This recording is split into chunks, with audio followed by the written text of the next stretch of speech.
Welcome back to my podcast. मेरा नाम है अनुज और मैं हूं founder Bridge Promotions marketing agency का। आज हमारा पॉडकास्ट का दूसरा एपिसोड है और आज हम वेलकम करने वाले हैं अपने चीफ गेस्ट प्रशांत भारद्वाज जी को, जो वार्ड नंबर 33 से पार्षद हैं। और अपने बारे में आप कुछ बताइए। आपके चैनल के और आपके सभी मेंबर्स को मेरा नमस्कार।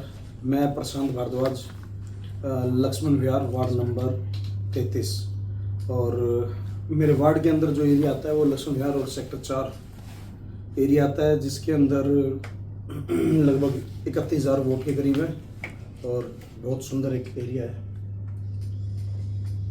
तो बस हमारे बारे में तो यही कुछ है। नहीं, लोग कहते हैं कि आप गुरुग्राम का फ्यूचर है, तो उसके बारे में आपका क्या कहना है? गुरुग्राम का फ्यूचर तो खैर नहीं कह सकते, लेकिन हाँ ये कहते हैं कि किसी आदमी को भी अगर ज़रूरत है तो उसमें हम हर जगह खड़े मिलेंगे। ये ज़रूरी नहीं है कि वो मेरे वार्ड का हो या ना हो, किसी भी एरिया का हो, गुड़गांव के किसी भी एरिया का हो। तो हमारी जितनी औकात है हम उतना करते हैं लोगों के लिए, और यही ताकत है और यही प्यार है लोगों का कि वो भी हमारा साथ देते हैं। मैंने देखा है कि मोस्टली यूथ आपके साथ रहता है और आप अपने जो भी आपके संगी साथी रहते हैं उनका हमेशा साथ देते हैं, हमेशा उनकी मदद करते हैं। तो उसकी प्रेरणा कहाँ से मिलती है आपको? देखिए जी, प्रेरणा तो मैं आपको बताता हूँ। 2014 में हमारा जो एक नेता होता था हमारे वार्ड का, और उससे पहले भी अगर हम जाए तो 2012 में मेरा एनरोलमेंट हुआ था कोर्ट के अंदर एज एन एडवोकेट। उसके बाद एक वकील के अंदर एक कीड़ा होता है लोगों की मदद करने का, तो मैं लोगों के साथ जाता था और जो हमारे वहाँ के स्थायी पार्षद थे उनके पास जब 5 या 6 बार गया तो उन्होंने एक बार है ना वहाँ से मुझे धक्के दे के निकाला अपने ऑफिस से। तो उन्होंने कहा कि तू लोगों की समस्याएं लेके आता है, नेता बन और उसके बाद समस्या का सॉल्यूशन कर। उसी दिन दिल में ठान लिया था कि नेतागिरी करके ही देखनी है कि होती कैसे है। और उसी रात को हमने बोर्ड लगाए थे, ज़्यादा नहीं 50-60 बोर्ड लगे थे कुल ही, और हमने अपना काम शुरू कर दिया था। सौभाग्य की बात ये रही कि मेरे फादर जुडिशरी में थे गुड़गांव कोर्ट में। उनकी रिटायरमेंट अगस्त 2014 में हुई थी, तो उन्होंने अपनी रिटायरमेंट के बाद बागडोर संभाल ली हमारे ऑफिस की, जो हमारा फैमिली बिजनेस है मेडिकल का, डायग्नोस्टिक के हम सप्लायर हैं, होलसेल सप्लायर। उन्होंने वहाँ टाइम दिया और मेरे को फ्रीडम दी, पूरी आज़ादी की कि आप समाज सेवा कर सकते हो, और जितने भी पैसे लगेंगे और जितना भी समय चाहिए आपको, वो मेरी फैमिली से मेरे को समय समय से मिला। और उसका यूटिलाइज करते हुए हमने गुड़गांव के अंदर अगर कोई भी यूथ का आता है या फिर कोई बच्चा भी आता है या कोई बड़ा बुजुर्ग आता है तो उसकी सेवा करने में हमने कसर नहीं छोड़ी, क्योंकि जब मेरा परिवार मुझे पैसा और समय दे रहा है तो काम करने का मेरा फर्ज बनता है।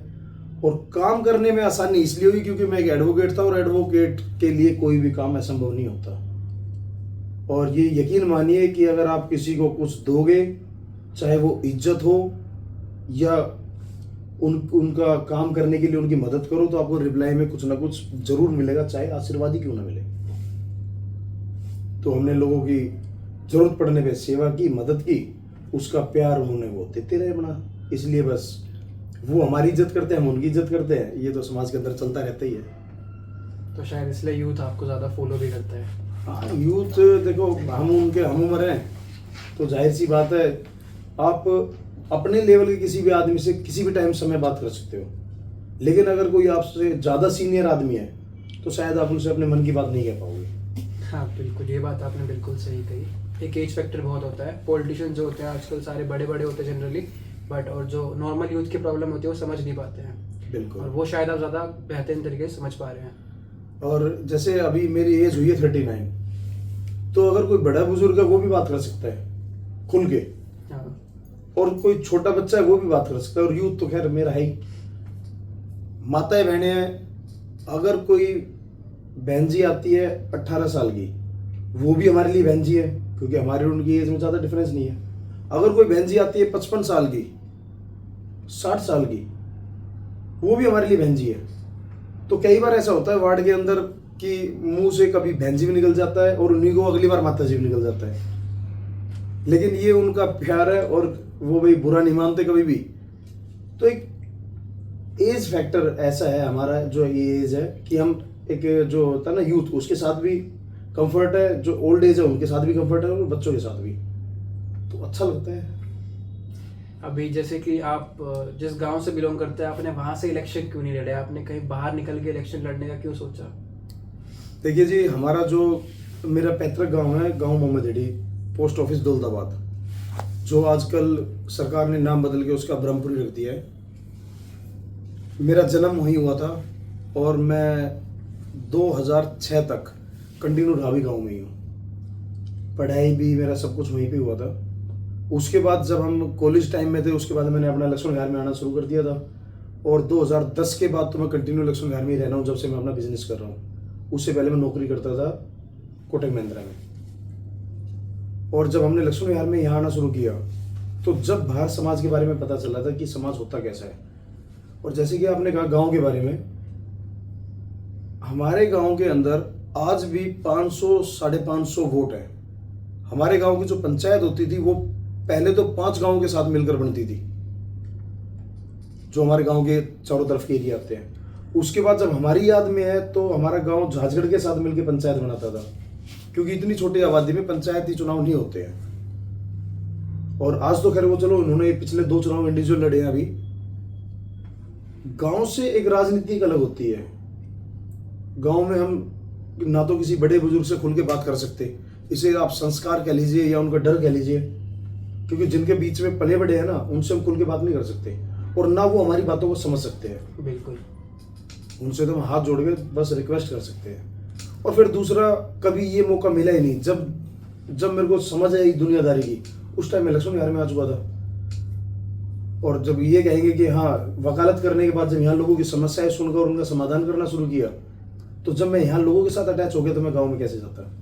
ये तो बिल्कुल सही बात कही आपने। और अगर आप लोगों को नहीं पता तो मैं बता दूं कि मैं भी भैया के गांव से बिलोंग करता हूं, और भैया मेरे बड़े भैया हैं। तो हमारे गांव में जनरली ये भी होता है कि कुछ परिवार बढ़ जाते हैं, तो वहाँ पे भी एक अच्छे से आप पॉलिटिक्स नहीं कर पाते हैं। अगर आप किसी की डेवलपमेंट करना भी चाहते हैं तो आप कभी भी अच्छे से काम कर ही नहीं पाएंगे, क्योंकि कहीं ना कहीं वो बंटवारा आ जाता है चीज़ों में कि भाई ये दूसरा परिवार है। आप समझ सकते हैं कि एक परिवार अलग चल रह रहा है, वहाँ पे एक अलग कोने में रह रहा है, तो वहाँ पे भी थोड़ा सा डेवलपमेंट का भी थोड़ा इशू रहता है। अक्सर गांव के अंदर होता है ऐसा, लेकिन हमारा तो बहुत छोटा सा गांव है, और मोस्टली आपको तो पता ही है 3-4 परिवार ही रहते हैं वहाँ पे। उनका आपस में बहुत ज़्यादा प्यार है। ठीक है, मन मुटाव होता है थोड़ा बहुत, हाँ जी, लेकिन लड़ाई झगड़े नहीं होते वहाँ पे। और मैं अपने गांव की एक बहुत अच्छी तारीफ भी करना चाहूँगा कि आपने देखा होगा कि 2006 और 7 के बाद हमारे गांव की काफ़ी ज़मीनें बिकी। हाँ जी, साथ में जो गांव लगते हुए उनकी भी बहुत ज़मीनें बिकी हैं। बिल्कुल। लेकिन हर जगह कोई ना कोई कंप्लेंट हो सकती है। हमारे गांव में कोई कंप्लेंट नहीं है, और ना ही कोई बच्चा किसी गलत संगत में गया हुआ है। इसका एक ही कारण है, हमारे गांव के जो बड़े बुजुर्ग थे, उन्होंने जमीन का पैसा जमीन में इन्वेस्ट किया, किसी बच्चे के हाथ में फ्रीडम नहीं दिया। दूसरा, हमारे गांव का कोई भी लड़का नौकरी कर सकता है, छोटा मोटा बिजनेस कर सकता है, लेकिन वो ना तो नशे की लत में शामिल है और ना कोई गलत काम करता है। तो मैं गर्व के साथ कह सकता हूँ कि मैं उस गांव से बिलोंग करता हूँ जिस गांव का एक भी बच्चा खराब नहीं है। और गांव के अंदर छोटे मोटे झगड़े तो हर गांव के अंदर होते हैं, लेकिन प्यार इतना है कि अगर कहीं बाहर कोई बात हो तो पूरा गांव इकट्ठा हो जाता है। जी, ये बात तो बिल्कुल आपने सही कही दिया। तो जैसे अब आप पार्षद बन गए हैं, तो अब आपको क्या लगता है कि आपकी क्या ड्यूटीज होंगी और क्या क्या रिस्पॉन्सिबिलिटीज होंगी जनता को लेकर? देखिए, पार्षद, एक सही बताऊं तो जितना भी तंत्र है ना हमारा, सबसे छोटा जो काम होता है वो पार्षद का होता है, और ये कह ले कि सबसे बड़ा भी, क्योंकि जितना डीप एक पार्षद जा सकता है ना, उतना डीप ना तो आपका विधायक जाएगा, ना सांसद जाएगा, ना आपका प्रधानमंत्री, मुख्यमंत्री, कोई भी नहीं। बिल्कुल। क्योंकि ग्राउंड लेवल पे काम करना होता है पार्षद को। तो कहने को तो एक बहुत छोटा सा काम है, लेकिन काम सबसे बड़ा है। मूलभूत सुविधाएं हमारा काम है, बिजली, पानी, सड़क, सीवर, सफाई, जो एक पार्षद कहता है कि मेरे ये काम है। लेकिन इससे भी अलग अगर मैं आपको बताऊं, तो आपके एरिया के अंदर अगर किसी का आपस में झगड़ा है, जैसा पंचायती राज में होता है, उन झगड़ों का समाधान करवाना। अगर कहीं कोई ऐसा होता है कि पुलिस महकमा आपका नहीं सुन रहा है, या एमसीजी डिपार्टमेंट आपकी नहीं सुन रहा है, आपकी घर की प्रॉपर्टी आईडी, फैमिली आईडी, आधार कार्ड, इन चीजों में अगर कोई डिस्प्यूट आ रहा है, वो काम भी करवाना एक पार्षद का है। हर वो काम जैसे आमतौर पर जल भराव की समस्या होती है, उनसे समाधान करवाना भी आपका काम है पार्षद का। तो पता नहीं ऐसे कितने काम है, घर का कूड़ा नहीं उठ रहा है वो भी काम है हमारा, सीवर भरे पड़े हैं वो भी काम हमारा है। तो मेरे वार्ड के हर एक वासी को जो भी काम करवाना है ना, वो काम सभी मेरी लायबिलिटी बनती है और मेरी जिम्मेवारी बनती है करवाना। ये काम होते हैं पार्षद के, कि मेरे वार्ड के अंदर कोई भी काम हो वो मुझे करवाना है बस। और अभी मैंने ये भी सुना है कि आप किसी कोर्ट के इलेक्शन में भी पार्टिसिपेट कर रहे हैं, आई थिंक सेक्रेटरी के इलेक्शंस में। हाँ, मैं आपको बता देता हूँ कि 2012 का जैसे मेरा एनरोलमेंट हुआ था, और हमारे क्या ना टाइम बाउंड होता है कि आप 8 साल अगर आपने करी है प्रैक्टिस, या 10 साल प्रैक्टिस की है, तो उसके बाद आप प्रेसिडेंट का या सेक्रेटरी का चुनाव लड़ सकते हैं।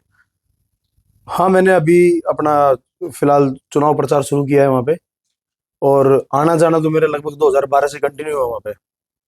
मेरा चैम्बर नंबर 49 है, सुखदेव सिंह ब्लॉक में। जैसा कि हमारा इतिहास भी कोर्ट से जुड़ा हुआ है, मेरे फादर भी जुडिशरी में थे, गुड़गांव कोर्ट में सेशन कोर्ट में रीडर थे। हाँ जी। मेरे ताऊ जी भी सेशन कोर्ट में रीडर थे, जो अपनी कम से कम 40-40 साल की सर्विस वहां करके आए हैं।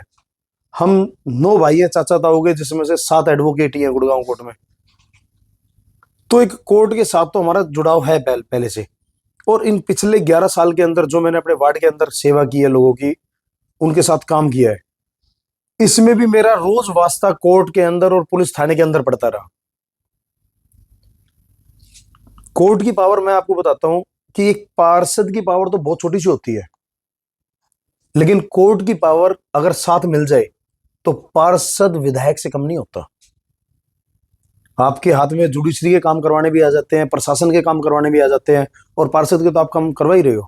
तो मेरी ये जो कोर्ट की लड़ाई है, ये भी साथ साथ अपने अपने वार्ड के लोगों के हित करने के लिए है, अपने गुड़गांव के लोगों का हित करने के लिए है। क्योंकि आपके मंच से मैं ये नहीं बताना चाहूंगा, अभी शायद अच्छा भी नहीं लगेगा, कि हम 2029 के इलेक्शन की भी तैयारी कर रहे हैं और 2030 के इलेक्शन की भी तैयारी कर रहे हैं। बिल्कुल। 2030 में तो मेरा होना ही है, और 2029 में विधायक का चुनाव होना है। तो हमारा विधायक कौन है ये पूरे गुड़गांव को पता है। तो हमने अगर उसकी तैयारी करनी है तो आज ही हमें अपनी नींव मजबूत करनी पड़ेगी। पार्षदी में तो मैं चलो 1 वार्ड 2 वार्ड 3 वार्ड 4 वार्ड की तैयारी कर सकता हूँ, लेकिन अगर मैं कोर्ट के चुनाव लड़ता हूँ तो वहां से पूरा गुड़गांव कनेक्ट है उसके साथ। हाँ जी। तो पूरे गुड़गांव के जितने भी बुद्धिजीवी लोग हैं वो कोर्ट के अंदर आते हैं, 9,500 एडवोकेट है, तो वो चीज भी बहुत जरूरी है। तो मैं आपसे एक चीज़ जानना चाहूँगा कि जैसे आपने अभी जर्नी शुरू कहाँ से करी पॉलिटिकल करियर की, और क्यों करी आपने, मतलब आपने स्टार्टिंग में बताया, बट उसके अलावा भी शायद कोई और रीज़न होगा जो आपने पॉलिटिक्स ज्वाइन करी। नहीं, उसके अलावा कोई रीजन नहीं था, बस ये था कि लोगों की सेवा करने में मजा आता था, और एक वकील है सीखने के लिए मजबूर होता है कि वो तो सीखना चाहता ही है। हमारे जो पूर्व नेता थे उन्होंने अपने ऑफिस से धक्के देके निकाला, हमने वहां अपने बोर्ड लगा दिए, और बोर्ड के साथ साथ लोगों की कंप्लेंट और ज्यादा आनी शुरू होगी। उनके निवारण करते करते हम, पता चला हमें एमसीजीबी को डिपार्टमेंट होता है, उससे पहले हमें कोई नॉलेज नहीं थी। उसके साथ हमें पता चला कि कमिश्नर ऑफिस भी जाना होता है काम करवाने के लिए लोगों के, पुलिस स्टेशन में भी काम करवाने होते हैं। लोगों की समस्याओं का समाधान करते चले गए और आगे बढ़ते चले गए। तो पॉलिटिक्स का तो सिर्फ ऐसा कोई माध्यम नहीं था कि मेरे घर परिवार में किसी ने पंचायत का चुनाव लड़ रखा है या फिर कोई विधायक का, कोई नेता नहीं था हमारे मेरे परिवार में, मेरे पूर्वजों में कोई नेता नहीं था। ये तो सिर्फ एक मजबूरी का नाम था, क्योंकि हमारे यहाँ पे जब लोगों को सही तरीके से न्याय नहीं मिल पाता ना, तो वो कहते हैं ना भगत सिंह तो सबको चाहिए, लेकिन चाहिए दूसरे घर में। तो हमने तो बलिदान दिया है अपना, क्योंकि राजनीति में आने के बाद ऐसे बहुत से हैं जो हमारे दुश्मन बन गए, अपने ही बिल्कुल खास आदमी जो हमारे दुश्मन बन चुके हैं। ऐसे कई पुलिस प्रशासन के कुछ अधिकारी ऐसे हैं, मतलब जो मैं कहना चाहूंगा कि ठीक नहीं थे, वो हमारे दुश्मन बन गए। और जबकि आज तक प्रशांत भारद्वाज की कोई पर्सनल लड़ाई नहीं थी किसी के साथ भी, लोगों की लड़ाई थी, लोगों के साथ हमने काम किया था। तो राजनीति में आने का उद्देश्य कुछ ज्यादा नहीं था, मजबूरी थी, और अब वो मजबूरी बन चुकी है। क्योंकि लोगों को अगर काम करना है तो मुझे इसमें राजनीति में रहना पड़ेगा। कहीं ना कहीं अगर कीचड़ को साफ करना है तो उसमें कूदना पड़ेगा, पर उसको थोड़ा थोड़ा करके आप इम्प्रूव कर पाएंगे। और बहुत हद तक मुझे लग रहा है कि जो आप कर रहे हैं वो बहुत अच्छा काम है, और हर कोई वो काम नहीं कर रहा है। और मैंने तो ये भी सुना है आपने आरएसएस ज्वाइन की थी, तो उसके बारे में आप क्या कहना चाहेंगे? आरएसएस मैंने 4 साल आरएसएस ज्वाइन की, और ऐसा कोई भी हिंदू संगठन नहीं था जिसके अंदर मेरा इन्वॉल्वमेंट नहीं था। ये आपने थोड़ा सा गहरा सवाल पूछ लिया, अब डिटेल में बताना पड़ेगा। पता नहीं जो हमारे दर्शक सुन रहे होंगे, कईयों को अच्छा भी लगेगा और नहीं भी लगेगा। 4 साल आरएसएस में ज्वाइन करने के बाद, और सारे हिंदू संगठनों में मेरी इन्वॉल्वमेंट थी, सभी जानते हैं। बहुत से केसेस हमने निपटाए और एक दो मुकदमे भी लिए इनके चक्कर में। राजनीति में आने के बाद हम किसी पार्टी से तो जुड़े थे नहीं, इंडिविजुअल मेहनत करते रहे 3 साल, और पहला चुनाव भी लड़ा।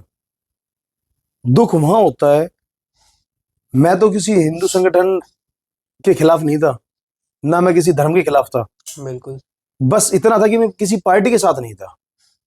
मेरे साथ जो भेदभाव किया गया, वहां दिल दुखता है। और इसीलिए आज तक ना तो मैं किसी पार्टी में गया और ना मैं जाना चाहता। तो इसी बीच में मैं आप सबको बताना चाहता हूँ अपने आज के स्पॉन्सर के बारे में। तो आज के हमारे स्पॉन्सर हैं बालाजी स्वीट्स, सेक्टर 5 गोल चक्कर के पास में। तो वहाँ पर एक रेस्टोरेंट है बालाजी स्वीट्स।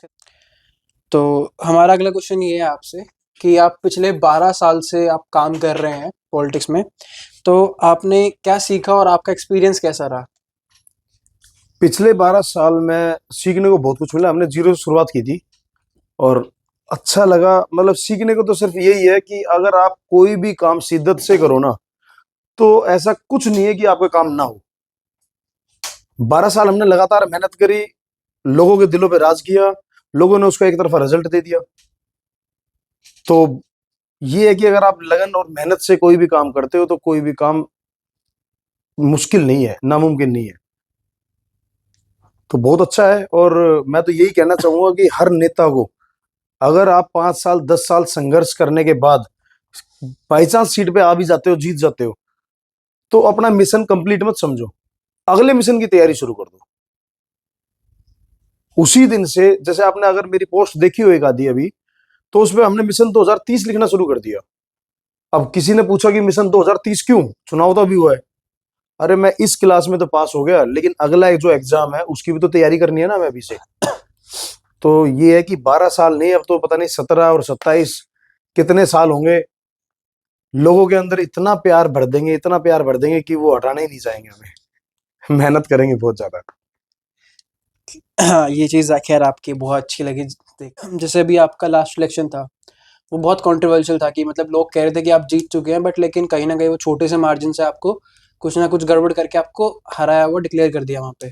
तो वो क्या था और वो कैसे हुआ, आपको क्या लगता है उसके बारे में? देखिए, मेरा पिछला चुनाव 2017 में हुआ था, और उसके अंदर है ना कंट्रोवर्सी कुछ ज्यादा ही थी। मेरे को तजुर्बा नहीं था। हमने लोगों के काम तो किए बहुत। वार्ड के अंदर लोग बाग 2-2 किलो के सिलेंडर ले घूमते थे। तो जब मैंने वहां पूछा और पता किया, तो पता चला कि गैस सिलेंडर के कनेक्शन नहीं मिलते यहाँ पे। तो इसलिए बेचारे वो 2-2 किलो के सिलेंडर ले घूमते थे, जो डबल रेट में गैस भरवाते थे। गैस एजेंसी से बातचीत करके 3800 गैस कनेक्शन दिलवा दिए 10 दिन के अंदर। इस तरीके से आधार कार्ड की मशीन, जब मैंने देखा कि गवर्नमेंट 2-2 दिन के लिए लगा रही है, नहीं पूर्ति हो रही, हमने अपनी खुद की मशीन परचेज की। उस टाइम में अपने लड़के को ट्रेनिंग दिलवाई, खुद की मशीन लगवा दी वहां पे। मतलब हर काम जो मेरे वार्ड को, मेरे भाइयों को जरूरत थी, वो काम हमने वहां करवाए। पिछले इलेक्शन में हमने वोट नहीं मांगी किसी से भी, क्योंकि आइडिया था नहीं। ये था कि भाई ठीक है, हमने जिसके काम किए वो वोट दे देगा। और हुआ भी है कुछ ऐसा ही। और पिछली बार को तो घमंड या ओवर कॉन्फिडेंस या कुछ भी आप लगा लीजिए, हमें हार का डर नहीं था। मुझे ये बता था कि मेरी जनता मुझे जरूर जिताएगी, और जिताया भी। लेकिन विपक्ष ने क्या काम किया वहां पे, मुझे बदनाम करने के लिए उन्होंने बताया कि प्रशांत भारद्वाज एक गुंडा है, एक क्रिमिनल है। वो बार बार जाके लोगों को बताते रहे।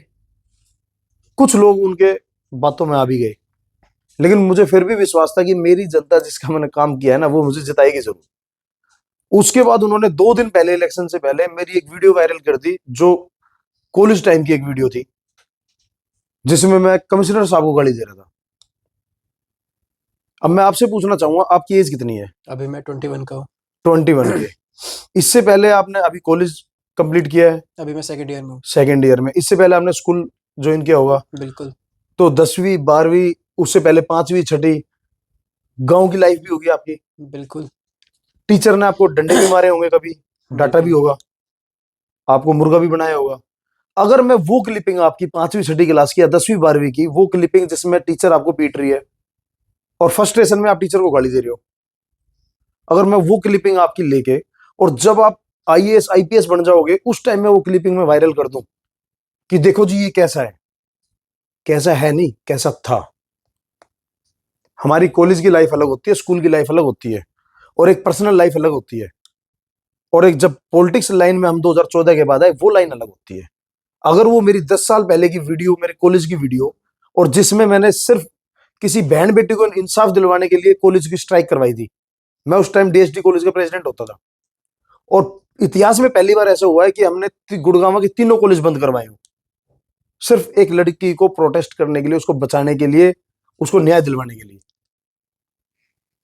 उसके अंदर जब ये जो सिलसिला चल रहा था, वहां पे हमारी टीम बैठी थी, वो कह रही थी कमिश्नर साहब से आपने मुलाकात करनी है, अगर आप डर गए तो हमारा जैसे होते हैं कि ठीक है आप मेरी वीडियो बनाइए और सवाल जवाब करिए, मैं बताता हूँ, एक जोश उसके अंदर। वो ठीक है, उस टाइम में मेरी पर्सनल लाइफ होती थी, मुझे कोई राजनीति में तो आना नहीं था, तो पर्सनल लाइफ तो हमारी गांव की कैसी होती है, गालियां देने की होती है, तो हमने दी गालियां, लेकिन गलत नहीं था। वो क्लिपिंग भी आधी दिखाई, वो पूरी दिखाते तो शायद समझ जाते। हाँ। तो वो क्लिपिंग भी 2 दिन पहले वायरल कर दी। उसके बाद एक रात पहले उन्होंने वो पर्चे भी फेंक दिए झूठे कि मैं प्रशांत भारद्वाज अपनी छवि खराब होने के कारण चुनाव नहीं लड़ना चाहता, वो भी वायरल कर दिए। इतना होने के बाद 13 कैंडिडेट जो खड़े थे हमारे वहां, वो भी सारे मेरे खिलाफ, लेकिन मुझे फिर भी विश्वास था कि मेरी जनता मुझे जिताएगी, और उन्होंने जिताया भी। 13 कैंडिडेटों में जब मेरी काउंटिंग हुई थी तो मैं 208 वोटों से जीता था। उसके बाद उन्होंने मुझे 87 वोटों से ये कह के हरा दिया कि आपकी रिकाउंटिंग हो चुकी है, जबकि एडवोकेट आदमी हूं, मुझे भी पता है कि 5 मिनट में कोई रिकाउंटिंग नहीं होती है। और उस जब रिकाउंटिंग का मैंने विरोध किया, तो उन्होंने बोले कि सेक्टर 9 कम्युनिटी सेंटर में चले जाइए, आपकी मशीनें वहां है। हम वहां गए, सॉरी बसई कम्युनिटी सेंटर में, वहां गए तो वहां भी पुलिस ने हमें चारों तरफ से घेर लिया, बोले कि डीसी ऑफिस चले जाओ। डीसी ऑफिस में जब मैं गया, आज तक ये बात मैंने कभी किसी को नहीं बताई, ना किसी सोशल मीडिया पे बताई, पता सभी को है मेरे वार्ड के अंदर, क्योंकि अपने बारे में बताना थोड़ा सा कमजोरी महसूस होती है। आप छोटे भाई हो तो मैं बताता हूं, हम उसके बाद डीसी ऑफिस भी गए, डीसी साहब ने मना कर दिया कि आपकी रिकाउंटिंग नहीं होगी, ऊपर से आदेश है। उसके बाद मुझे एक मंत्री ने भी बुलाया अपने घर, विधायक था उस टाइम में, 1 करोड़ की डिमांड की। उसके बाद हमारी 50 लाख में सेटलमेंट हुई। क्या कि आप मेरी सिर्फ रिकाउंटिंग करवा दीजिए, मेरी किस्मत है, मैं पता है मुझे, मैं जीतूंगा। नहीं करवाई गई। हार थक के हमने कोर्ट में रिट डाल दी। कोर्ट में रिट डालने के बाद अगले ही दिन मुझे सीआईए के द्वारा उठवा लिया गया घर से। लैंग्वेज यही आती है, उठवा लिया गया। हालांकि नहा धो के तसल्ली से गया था, क्योंकि एडवोकेट हूं, बिना नोटिस के तो गिरफ्तार भी नहीं कर सकते। बिल्कुल। मैं 1 1.5 घंटा उन्होंने वेट किया नीचे, मैं नहा धो के अपनी गाड़ी में गया था। और उसके बाद वहां ड्रामेबाजी, over acting, 3rd degree torture देने की कोशिश कि हम 3rd डिग्री देंगे। और मामला क्या था कि अपना रिकाउंटिंग वापस उठा लो वहां से, मतलब एक दबाव। जब मैंने किसी से पूछ के इलेक्शन नहीं लड़ा, तो मैं किसी से पूछ के अपने रिकाउंटिंग उठाऊंगा क्या? नहीं, तो बिल्कुल उनके पास सिर्फ 2 ऑप्शन थे कि या तो आप अपनी रिकाउंटिंग उठाइए, दूसरा ऑप्शन है जेल। तो मैं पहले ही थोड़ा सा परेशान था, इलेक्शन खत्म होने के बाद रिलैक्सेशन लेने के लिए मुझे दूसरा ऑप्शन अच्छा लगा। ठीक है यार, मुकदमा दर्ज कर दो, रिलैक्स माइंड से कम जेल में तो बैठेंगे आराम से, और जेल भी देखे होंगे कैसी होती है। वकील आदमी। तजुर्बा देखो जी, हम तो सीखने के लिए रहते हैं, चाहे जेल में सिखा लो, या किसी के साथ कहीं शमशान घाट में जाके सीखना पड़े, या ग्राउंड लेवल पे कहीं भी उतर के सीखना पड़े। तो मैं, इन्होंने झूठे केस में 26 दिन जेल में भेजा, 26 दिन जेल काट के आया था। लेकिन वो कहते हैं ना, झुका नहीं, रिकाउंटिंग का केस नहीं उठाया वापस। और बदनसीबी ये है कि आज भी 7.5 साल बीत जाने के बाद भी वो रिकाउंटिंग का केस कोर्ट के अंदर चल रहा है। मतलब इससे ज्यादा घटिया हमारा, वो कहते हैं ना जुडिशरी, इससे ज्यादा घटिया क्या होगी कि वो एक पॉलिटिशियन के सामने इन्फ्लुएंस होके और एक केस को इस तरीके से करती है। तो आप क्या उम्मीद करोगे कि न्याय आपको मिल पाएगा जीवन में कभी? या जो हमारी जनता देख रही है उनको कभी न्याय मिल पाएगा? नामुमकिन। न्याय मिलता है सिर्फ पैसे वालों को। गरीब आदमी के लिए न्याय नहीं बना। गरीब आदमी के लिए बनी है जेल और सजा। आज भी मैं कहता हूं 7.5 साल हो चुके हैं और अभी 7 मई की डेट है। कोर्ट के अंदर रिकाउंटिंग करवा के देख लो, अगर नहीं जीता ना तो ये वाली पार्षदी भी छोड़ दूंगा मैं, जो अबकी बार जीते हैं। जिंदगी में इलेक्शन लड़ना छोड़ दूंगा। कॉन्फिडेंस था क्योंकि मेरी पब्लिक ने मुझे जिताया था। इन्होंने तो खूब कोशिश करी हराने की। तो कंट्रोवर्सी बहुत रही है और उस दौरान हमने ना इन नेताओं के चेहरे भी देख लिए। जो अपने जुडिशरी है इसका भी चेहरा देख लिया। जो क्रिमिनल है अपने वो जेल के अंदर है उनके भी चेहरे देख के आया मैं। जेल भी देख के आया था। तो तजुर्बा बहुत मिला। कुछ मिला ना मिला लेकिन तजुर्बा बहुत मिला। और मुझे 87 वोटों से जबरदस्ती हराया गया। लेकिन उसका बदला मैंने लगातार 7.5 साल लोगों के बीच में रह के काम करके लिया। उसका बदला लोगों ने इनको 2000 वोटों से हरा के लिया। इनको इतना करारा जवाब दिया कि वो कहते हैं ना, ये कहते थे कि हमें तो टिकट मिल गया, हम तो जीतेंगे। जनता से बड़ा कोई न्याय देने वाला नहीं है। जो असली न्याय देने वाली है वो तो है बिकाऊ संस्था। मैं खुद भी एडवोकेट हूं लेकिन मैं कहता हूं कि बिकाऊ संस्था है। लेकिन जो असली न्याय देती है ना जनता, वो भगवान की लाठी होती है। जो उसमें देर है अंधेर नहीं। दिया जवाब। बिल्कुल। पार्टी के टिकट से चुनाव लड़ रहे थे, पिछले 14 साल से हुकूमत में थे और वो कहते थे कि हमने यहां पे काम किया है। अगर बीजेपी के जो वो कहते हैं ना कि भाई कट्टर बीजेपी के सभी पार्टी के होते हैं, अगर वो लोग सपोर्ट ना करें तो मैं इनकी जमानत जब्त करता अब की बार। तो ये सिर्फ आक्रोश नहीं कह सकते, ना इसको बदला लेने की भावना कह सकते, सिर्फ एक लगन थी कि ठीक है आपने हमारे साथ गलत किया है, हम जनता के थ्रू आपको जवाब देंगे। और वो हमने दे के दिखाया। सच्चाई का रास्ता था और वो आपको आखिरकार मिल ही गया। हाँ आपको अपना भाई फल मिला देखो, है। भगवान है उनका डिसीजन है, हमारी जनता जनार्दन है उनका डिसीजन है। अच्छा लगता है अगर हम किसी के लिए करते हैं ना और वो बदले में कुछ मिले। तो मैं भी वचन का पाबंद हूं। मैंने लोगों को ये कहा था इलेक्शन से पहले कि वचन देता हूं, शिकायत का मौका नहीं दूंगा। देखिए मैं आज बहुत अच्छा मौका है। मैं उन सभी लोगों का धन्यवाद करना चाहूंगा जिन लोगों ने जाने अनजाने में, जो मेरे को नहीं जानते थे और फिर भी मेरे वार्ड में मेरे लिए वोट मांगी। बहुत है मेरे पास। अब बताते हैं ना कि भाई वहां से भी फोन आया था। भगवान कसम मैं नहीं जानता उनको, और ये मैं माफी मांगना चाहूंगा उनसे कि मैं ये शब्द यूज कर रहा हूं। लेकिन मैं फिर भी उनका एहसान हूं, उनका कर्जदार हूं मैं। जिनको मैं नहीं जानता उन लोगों ने मेरे लिए वोट मांगी। मैं एहसान हूं अपनी उस टीम का, जो लक्ष्मण विहार में मेरी टीम, मेरे साथ कम से कम 50 मेरे नौजवान साथी, मेरे 50 मेरे बुजुर्ग साथी, मेरी 50 मेरी बहनें माताएं जो हमारे साथ कंधे से कंधा मिला के खड़ी रही। प्रशांत को ये नहीं पता कि कौन कहां जा रहा है, लेकिन वो घर घर जाकर वोट मांग रहे हैं और रात को 11 12 बजे वोट मांग रहे हैं। तो मैं उन सबका एहसानमंद हूं, अपने वार्ड का एहसानमंद हूं मैं। तो ये चुनाव तो किसी पार्टी और सिंबल का नहीं है, इंसानी चेहरे का है। जनता को रिजल्ट देना है, ना कि किसी पार्टी को। यहां आके मोदी जी ने सीवर के ढक्कन ठीक नहीं करने, मोदी जी ने आके स्ट्रीट लाइट ठीक नहीं करनी, या आधार कार्ड में करेक्शन मोदी जी नहीं करवाएंगे। अगर मोदी जी करते हो तो मैं फिर कहना चाहूंगा कि मैं आज फिर पार्षदी छोड़ने के लिए तैयार हूं। ठीक है काम उनको करने हैं, लेकिन ये ग्राउंड लेवल के काम है। आपके घर के काम आपके मुखिया करते होंगे, आपके पापा जी करते होंगे, आपके बड़े भाई करते होंगे, आप खुद करते होंगे। पार्टी का कोई काम करने के लिए नहीं आएगा। बिल्कुल। तो ये वार्ड हमारा घर है और इसके काम करने के लिए यहाँ मोदी जी नहीं आएंगे या और दूसरी पार्टी के नेता नहीं आएंगे। काम हमें करना पड़ेगा। मुझे किसी ने वोट दिया ना दिया कोई फर्क नहीं पड़ता। मैं कहता हूं कि मुझे पूरे लक्ष्मण विहार, पूरे सेक्टर 4 ने वोट दिए, और ये तो हो गए चलो हमारे वार्ड के, पूरे गुड़गांव ने वोट दिए। आज मैं ये भी कहना चाहूंगा कि पूरे गुड़गांव में अगर किसी का काम कोई विधायक या पार्षद नहीं कर रहा है ना, कोई पुलिस प्रशासन भी नहीं कर रहा है, कोई एमसीसी डिपार्टमेंट नहीं कर रहा है, तो प्रशांत भारद्वाज करेगा। आप अपने चैनल में मेरा नंबर देना, मैं ये गारंटी देता हूं कि आज तक मैंने कभी किसी के काम की मना नहीं की है। आप काम बताओ ना, काम हम करके दिखाएंगे यहाँ पे। ये आपकी बहुत अच्छी बात है कि आप लोगों की सेवा करने का भाव रखते हैं हमेशा। तो इसी के साथ एक छोटा सा चाय ब्रेक हो जाए, हाँ बिल्कुल। चाय ला दीजिए। तो आप बीजेपी की टिकट के बारे में क्या कहना चाहेंगे? आपने उनसे टिकट ली नहीं, या फिर उन्होंने आपको दी नहीं, या फिर आपने रिजेक्ट कर दिया? जब आप एक बात होती है, 12 साल से मैं एग्जाम की तैयारी कर रहा हूँ, तो मुझे पास होने के लिए किसी टिकट की आवश्यकता नहीं थी। टिकट वो मांगता है, या टिकट के भरोसे वो रहता है जिसने कभी तैयारी नहीं की। ना तो हमने कभी टिकट मांगी और ना हमें कभी जरूरत थी। हमारा तो बल्कि चैलेंज यही था कि मैं बहुत मतलब थैंक्स कहना चाहूंगा बीजेपी को कि उसने इनको टिकट दी, क्योंकि मैं भी है ना एक सॉलिड आदमी के साथ कंपटीशन करना चाहता था। और फिलहाल जो इनकी कार्यशैली थी उससे ये हो चुके थे कमजोर वार्ड के अंदर। तो एक कमजोर आदमी के साथ लड़ाई में मजा भी नहीं आता। बीजेपी ने टिकट दी तो इनकी थोड़ी सी ताकत बढ़ी, हौसला बढ़ा। और एक ताकतवर आदमी के साथ लड़ने में ना बड़ा मजा आता है। तो एक अच्छी लड़ाई लड़ी। बीजेपी ने तो खैर टिकट तो जब देगी जब मैं मांगूंगा।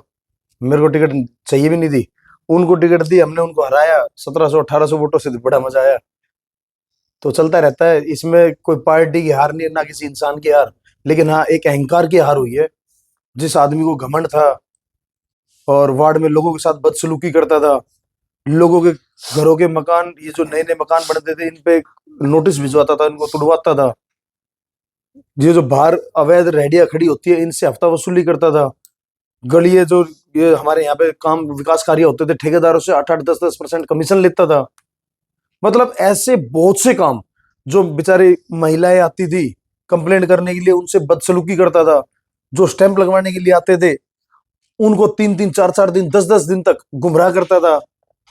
तो मतलब ऐसे अहंकार की एक हार हुई है। ये किसी इंसान की हार या पार्टी की हार नहीं कहूंगा मैं।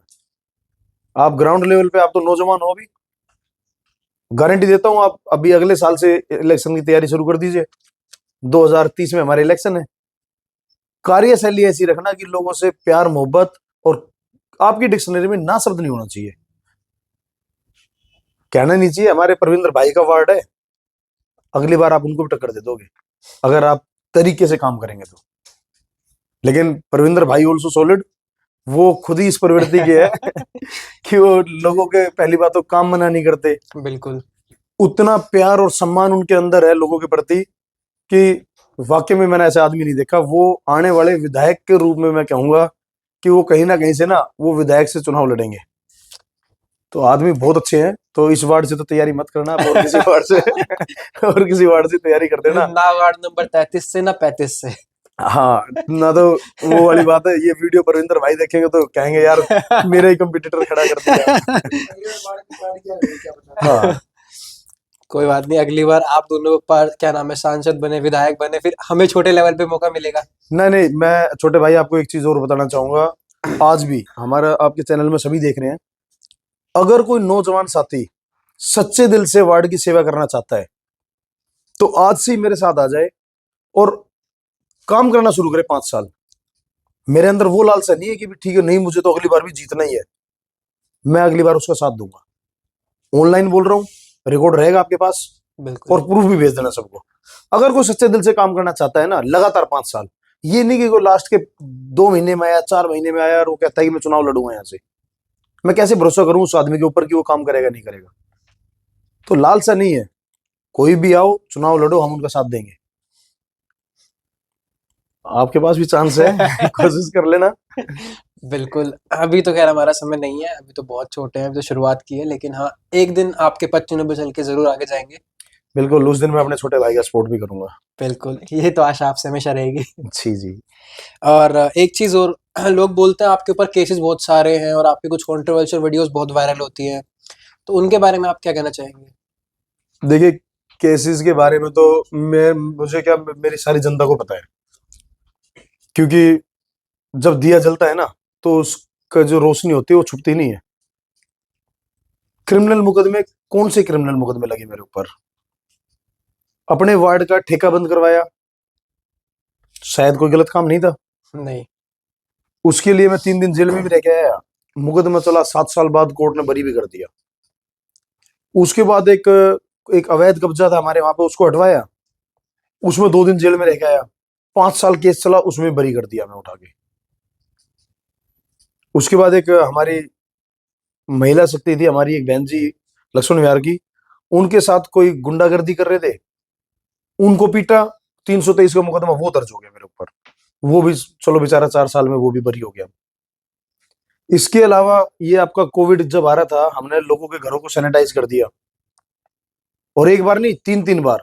जबकि चैलेंज करता हूं कि निगम के अंदर हमारी सप्लाई जाती थी, सारा सैनिटाइजर मैं ही सप्लाई देता था वहां पर। क्यों? मेडिकल का, पूरे हरियाणा के अंदर मेडिकल का सबसे बड़ा काम है हमारा। जब निगम हमसे खरीद रहा है, 20 पार्षद हमारे से सप्लाई खरीद रहे हैं, तो वो केमिकल नकली कैसे हो गया? सिर्फ नकली किस लिए था? क्योंकि हमने 3-3 बार लोगों के घरों को सैनिटाइज कर दिया। और सरकार के आदमी, जो कुछ आदमी थे तुच्छी मानसिकता वाले, उनको ये चीज हजम नहीं हुई कि ये अपनी पॉपुलैरिटी कर रहा है इस चीज से। उन्होंने केस दर्ज करवाया कि नकली सैनिटाइजर है, मुकदमा दर्ज करवाया, 80 दिन जेल में रह गया मैं। देखिए, ना तो मैंने कोई चोरी करी, ना कोई जारी करी।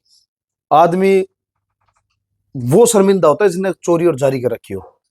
मैं आज इतने केसेस होने के बाद, इतनी बार जेल में जाने के बाद, छाती ठोक के खड़ा था लोगों के बीच में। किस लिए? क्योंकि गलत काम करके जेल में नहीं गया था। अगर मैं भी जेल में जाके शर्मिंदा हूं, तो फिर तो भगत सिंह बेचारे वो कितने शर्मिंदा होंगे। वो भी तो बेचारे देश के लिए काम कर रहे थे। बिल्कुल। कहने वाले तो उनको भी आतंकवादी बोल देते हैं। हाँ, कुछ किताबों में आतंकवादी की हाँ, तरह देखा जाता है। हाँ, कुछ आदमी उनको भी आतंकवादी बोल देते हैं, क्रांतिकारियों को, जिन्होंने देश के लिए बलिदान दिया था। तो मेरे लिए अगर कोई क्रिमिनल कह दे, तो किसका मुंह पकड़े जाता है? बेचारे, उनका भी अधिकार है कुछ बोलने का, वो भी कह सकते हैं, चलो कोई नहीं। बाकी मैंने समाज के लिए गलत काम नहीं किया। अगर मैं जेल में भी गया, अपने ऊपर केसेस भी लगवाए, तो जनता के हित में लगवाए। और ये ऐसा नहीं है कि ये सिलसिला यहीं रुक गया। मेरी जनता के ऊपर जब जब आंच आएगी, प्रशांत भारद्वाज आगे खड़ा पाएगा। चाहे जेल में जाना पड़ो या केस लगवाना पड़ो, कोई फर्क नहीं पड़ता। मैं हमेशा तैयार हूं अपनी जनता के लिए। तो कहीं ना कहीं आप सोचते हैं इस बारे में शायद कोई कॉम्पिटिटर का हाथ हो इस चीज में, आपको मतलब आपके ऊपर बार बार ऐसे एलिगेशन लगाने का? नहीं, सोचता नहीं हूं, कन्फर्म हूं। है, जो हमारे अगेंस्ट में खड़े थे, सारी ये जो रणनीति बनाई थी नेताओं के साथ मिलके, नेताओं नहीं, नेता के साथ मिलके, वो सारा कंट्रोवर्सी था भाई। अगर हमने ठेके बंद करवाए, उसके अंदर मेरी जनता को पता है ना, मैंने किसी के साथ लड़ाई झगड़ा किया ही नहीं। हमने शांति प्रिय तरीके से टेंट लगाया और बाहर उसकी दारू की सप्लाई बिकनी बंद कर दी। बस कोई भी आदमी आता, हाथ जोड़ के मना करते, यहां से मत खरीदो। 5 दिन लगातार, जब उसकी एक बोतल भी नहीं बिकी बेचारे की, वो अपना ठेका बंद करके भाग गया वहां से। इस चीज में मेरे ऊपर मुकदमा दर्ज होने का क्या मतलब था? तो दूसरा, अगर आप सैनिटाइजर वाला लगाएंगे, मैं तो लोगों की सेवा कर रहा हूं, मेरे पास तो बिलिंग है। 1.5 करोड़ का सैनिटाइजर हमने बिल परचेज कर रखा है। उसमें से निगम ने भी खरीद रखा है, पार्षदों ने खरीद रखा है। अगर उसमें से मैं कोई 50-60 हजार का, 1 लाख रुपए का सैनिटाइजर अपने वार्ड में करवा देता हूं छिड़काव, तो क्या गलती कर दी मैंने? इस केस में भी अगर मैं जेल में जा रहा हूं, तो जाहिर सी बात है कंट्रोवर्सी है। अगर किसी का कब्जा मुक्त करवाने में मैं जेल में जा रहा हूं, अच्छा काम था। तो ये तो नेताओं का काम होता है। और आपने तो देखा होगा अभी दिल्ली के अंदर कुत्ते बिल्ली वाला काम चल रहा है। जो नेता ऊपर उठता है, दूसरे वाला नेता उसके ऊपर मुकदमा दर्ज करवा के भीतर ठुआ देता है उठा के। लेकिन मैं कहना नहीं चाहूंगा, कुछ सरकारें और कुछ नेता ऐसे होते हैं जो गंदे से गंदा काम करते हैं, बहुत घिनौना मुकदमा होता है उनके ऊपर, लेकिन फिर भी जेल में नहीं जाते, क्योंकि पावर। और कुछ बेचारे ऐसे गरीब आदमी हैं जिन्होंने कभी यही नहीं पता कि क्राइम मैंने किया है या नहीं किया, उनको उठा के जेल में डाल दिया जाता है। 10-10 साल बेचारे जेल काटते हैं। जैसे आपने एक स्कूल वाला केस देखा होगा, एक रियान इंटरनेशनल स्कूल वाला केस था, हाँ जी। जिसमें एक बच्चे की मृत्यु हो गई थी अंदर। पावरफुल आदमी उसके पीछे थे, लेकिन पैसा और प्रशासन दोनों ने साथ मिलकर एक बेचारे ड्राइवर को उठाकर ना भीतर ठोक दिया। बिल्कुल। है ना? कितने दिन चला वो। और लास्ट में जब सीबीआई के पास गया वो केस, कुछ सोशल वर्कर थे हमारे, जो उन्होंने बेचारों ने जाके केस डाला और सीबीआई के पास गया। जब दूध का दूध पानी का पानी हुआ कि मर्डर तो इसने बेचारे ने किया ही नहीं, जो इतने दिन जेल काटी आया। तो कहीं ना कहीं तो फर्क है। वो एक कानून की परिभाषा होती थी कि 100 दोषी छूट जाए, लेकिन एक निर्दोष नहीं फंसना चाहिए। अब उल्टा है, 100 दोषी चाहे बेशक से जेल में चले जाए, लेकिन एक पावरफुल आदमी जेल में नहीं जाना चाहिए। तो सब कंट्रोवर्सी है छोटे भाई। जिस दिन आप डीपली जाओगे ना इन चीजों में, आपको पता चलेगा कि समाज के अंदर जैसा हम सोचते हैं ना, पिक्चर वैसी नहीं है। 36 बिरादरी होती थी हमारे यहाँ पे, आज 37 बिरादरी है। क्या पता है आपको? नहीं पता ना? मैं बताता हूं, 37वीं बिरादरी हमारी बीजेपी ने बना दी। आज बीजेपी, ठीक है, मोदी जी बेचारे अपना अच्छा काम कर रहे हैं, लेकिन जो नीचे वाले आदमी है ना, उन्होंने उसको एक जाति में तब्दील कर दिया है। अगर बीजेपी के आदमी किसी निर्दलीय आदमी से बात कर रहा है तो वो दुश्मन है, देशद्रोही है वो। अगर वो किसी अच्छे आदमी के साथ किसी वोटिंग में हेल्प कर रहा है तो वो देशद्रोही है, उसको निकाल देते हैं बीजेपी पार्टी से। इतना खौफ पैदा किया हुआ है पार्टी ने कि अगर कोई कार्यकर्ता किसी निर्दलीय आदमी के साथ खड़ा दिख गया ना तो उसको कानून बताओ नोटिस दे देते हैं। ऐसे करते कि जैसे उसको तनख्वाह दे रहे होंगे। अरे हमारी पर्सनल लाइफ भी है, मैं भी बीजेपी का कार्यकर्ता हूं, लेकिन मैं वोट देता हूं सिर्फ मोदी को। और उसके नीचे अगर कोई खड़ा होता है ना अच्छा आदमी, उसको वोट देंगे, ऐसे आदमी को नहीं। हमारे गुड़गांव का इतिहास उठा के देख लीजिए आप, क्यों एक विधायक दोबारा नहीं बनता हमारे यहां से? क्योंकि पार्टी से जीत के आते हैं, काम करते नहीं है। अगली बार एक वो जैसे कहते हैं ना कि एक सड़े हुए ब्रेड है, एक्सपायर हो गए, इन ब्रेडों को निकालिए, नई पन्नी में डाल दीजिए, नई एक्सपायरी कर दीजिए, अंदर तो पुराने ब्रेड है। तो विधायक का चेहरा बार बार चेंज कर देते हैं उठा के। आप विधायक के ऊपर लगाम क्यों नहीं लगाते कि काम करके दिखाओ? काम करते नहीं है। गुड़गांव कहने को स्मार्ट सिटी है, डेवलप एरिया है, पता नहीं क्या क्या नाम दे रखे, गुरुग्राम भी बना दिया हमारे यहाँ का तो। लेकिन क्या आपको लगता है कि ये गुड़गांव एशिया के अंदर और वर्ल्ड के अंदर नामी गिरामी हस्ती होना चाहिए? मैं तो नहीं मानता। क्योंकि आप कोई भी एक एरिया, चलो वार्डो की तो अभी 2.5 साल बाद बने हैं, आप गुड़गांव के अंदर कोई भी एक एरिया ऐसा आइडियल बता दीजिए जिनका मुकाबला, जैसे हम इंदौर का नाम लेते हैं उसका नाम ले दें हम, कि हाँ काम हो तो ऐसा हो। नहीं है। हर जगह कूड़े का ढेर, हर जगह गंदगी, हर जगह भ्रष्टाचार, सफाई के नाम पे, रोडों के नाम पे, सीवर के नाम पे, हर जगह धोखेबाजी। तो जब नेता अपने घर का काम नहीं कर पा रहे तो मैं कैसे किसी बीजेपी के छोटे कर्मचारी को वोट दे दूं? मैं भाई मोदी को मैं देता हूं क्योंकि वो काम करता है देश के लिए, लेकिन छोटे अधिकारी को नहीं दूंगा मैं। हाँ कोई ऐसा आदमी हो जो ये कह सकते हो हम, हाँ ये बंदा है काम करने वाला, मैं दूंगा, अपने परिवार की भी दिलवाऊंगा, उसके लिए मेहनत भी करूंगा। लेकिन मैं किसी को जाति के नाम पे वोट नहीं दूंगा, और ना बीजेपी के नाम पे ना मोदी के नाम पे। मोदी के नाम पे वोट मोदी को ही मिलेगी, किसी ऐसे कर्मचारी को नहीं, ऐसे नेता को नहीं जो हमारे यहाँ का माहौल बिगाड़ कर दे। तो पार्टीवाद तो चलता रहता है छोटे भाई। मेन फोकस ये होना चाहिए, हमें कर्म देखने चाहिए। अगर आदमी के कर्म अच्छे हैं ना तो आप उनको वोटिंग दो, चाहे वो किसी भी जाति का हो। हमें सपोर्ट करना चाहिए मेहनत करने वाले आदमी को। नहीं तो आपने एक वाक्य सुना होगा, 1857 की क्रांति। 1857 में हमारा देश आजाद हो जाता, लेकिन आजाद क्यों नहीं हुआ कुछ पता है मुखबिरों की आपको? वजह से, कुछ मुखबिरों की वजह से जिन्होंने हमारी बातें इधर से उधर की। नहीं, ये तो एक अलग फैक्टर था। एक मजबूत फैक्टर आपको मैं बताता हूं। आजादी सभी चाहते थे, देश में आजादी मिलनी चाहिए, लेकिन सब अपने अपने झंडे के नीचे आजादी की लड़ाई लड़ रहे थे। वो अपने झंडे के नीचे लड़ रहा था, दूसरे अपने झंडे के नीचे। कोई भी एरिया इकट्ठा नहीं हुआ और छोटे छोटे टुकड़ों में वो काट दिए गए। 1857 की क्रांति दब गई, जिसके कारण 1947 में जाकर आजादी मिली, लगभग 90 साल बाद। किसके कारण? हमारी कमजोरियों के कारण। ऐसे ही अगर अब लोग बाग बढ़ते रहे ना, मैं खासकर गुड़गांव के लोगों के लिए कह रहा हूं, अगर लोग बाग पार्टीवाद में, जातिवाद में बढ़ते रहे तो गलती किसी पार्टी की नहीं है, गलती हमारी है। और आप लोग इसी तरीके से सड़ते रहेंगे गुड़गांव के अंदर। ना आपको रोड सही मिलेगा, ना आपको ट्रैफिक सही मिलेगा, ना आपको सफाई व्यवस्था ठीक मिलेगी, और ना ये मूलभूत सुविधाएं सही मिलेगी, और गुंडागर्दी ऐसे ही बढ़ती रहेगी। काम करने वाले आदमी को वोट दो ना, बदलाव करके देखो। क्या कांग्रेस, क्या बीजेपी, क्या आम आदमी पार्टी, अच्छे आदमी को वोट दो ना। लेकिन हमारी मानसिकता, जितने ज्यादा हम पढ़े लिखे उतने बड़े अनपढ़ हैं हम। यार डिसीजन पहले होता था बड़े बुजुर्गों का कि मेरी वोट मेरा डिसीजन। आजकल तो डिसीजन ही किसी और का चलता है। दबाव के ऊपर डिसीजन चलता है, पैसे पे डिसीजन चलता है, दारू पे चलता है। तो और बदलाव होना बहुत जरूरी है। और लोग बागों के दिमाग का बदलाव होना बहुत जरूरी है।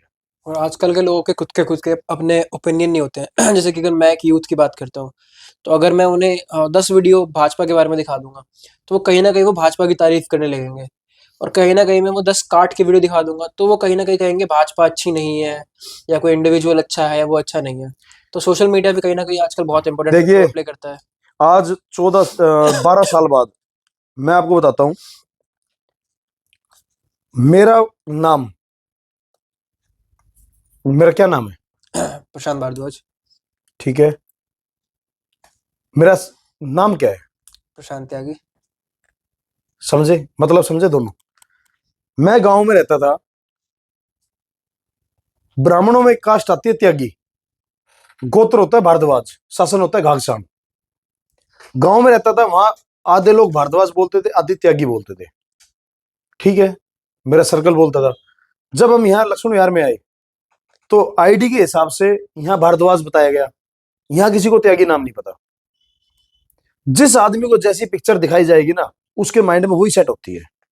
और ये सोशल मीडिया के माध्यम से हमारे दिमाग में जो चीज भरी जाती है ना, वो हमारे कहीं ना कहीं भविष्य को बर्बाद करने वाली चीज है। हमारी मानसिकता सिर्फ उस फोन पे डिपेंड है। जो ये दिखाएगा उसको हम सच समझ लेते हैं। इसने बताया कि गांधी गद्दार है, तो गांधी गद्दार है।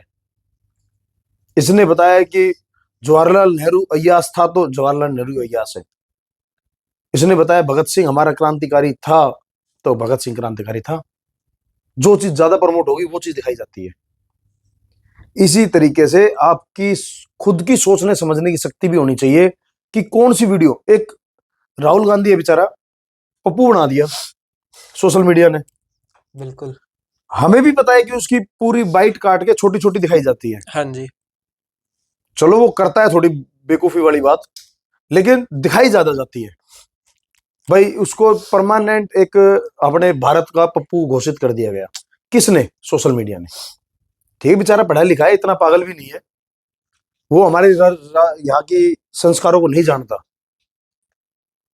कर देते हैं हरकत वो लोग, अपनी राजनीति चमकाने के लिए वो जातिवाद भी करते हैं, धर्मवाद भी करते हैं वो लोग। लेकिन कहने का मतलब, चलो इतना डीपली जाना नहीं था मेरा, सिर्फ बताने का मकसद मेरा ये है कि सोशल मीडिया पे दिमाग नहीं लगाना चाहिए। हमें हमें उस तथ्य के बारे में सोचना भी चाहिए कि कौन आदमी सही है, कौन आदमी गलत है। अगर राजनीति पे और सोशल मीडिया पे वोट देते रहोगे और जातिवाद पे, तो ये गुड़गांव की जनता यही हाल भुगतती रहेगी जैसा अब भुगत रही है। भाई साहब, सड़कें वो कहते हैं कि इंदौर बना देंगे। मैं कह रहा हूं कि आप लोग 10 जन्म ले लो, इंदौर नहीं बना सकते। और अगले 5 साल के अंदर मेरा वार्ड देख लेना, वार्ड नंबर 36, ये 36 के अंदर जो वार्ड नंबर हमारा 33 आता है, मैं आपको अगले 5 साल के अंदर दिखा दूंगा कि गुड़गांव के अंदर अगर नाम लिया जाएगा ना हरियाणा में, कि मिसाल दी जाए कहाँ की, वार्ड नंबर 33 लक्ष्मी विहार सेक्टर 4 की। क्योंकि प्रशांत भारद्वाज भ्रष्टाचारी नहीं है। मुझे ठेकेदारों से पैसे कमीशन वमीशन नहीं चाहिए। भगवान ने मेरा बिजनेस बहुत अच्छा दे रखा है, घर परिवार मेरा बहुत अच्छा दे रखा है। हमें चाहिए काम। मैं ठेकेदारों को कहता हूँ, अगर तुम्हें 1-2 लाख रुपए और चाहिए ना, हर ठेके में दे दूंगा। क्वालिटी चाहिए, सफाई चाहिए वहां पे। तो इन चीजों पर अगर काम होगा, तो जाहिर है कि हमारा वार्ड 33 36 वार्डों में सबसे सुंदर वार्ड होगा। और मैं करके दिखाऊंगा, क्योंकि हमने वादा कर रखा है लोगों को। तो जो लोग इंदौर बनाने की बातें कर रहे हैं, उन्होंने खुद अब की बार बहुत सारे इलेक्शन में चीजें गड़बड़ करी है, कि उन्होंने टिकट जो है बहुत हद तक अपने जाति के लोगों को दी है। और ये मल्टीपल वोट्स में देखा गया है कि उन्होंने जातिवाद प्रमोट करी है बहुत हद तक, कि तो जहाँ पे भी उनका रिजल्ट क्या रहा?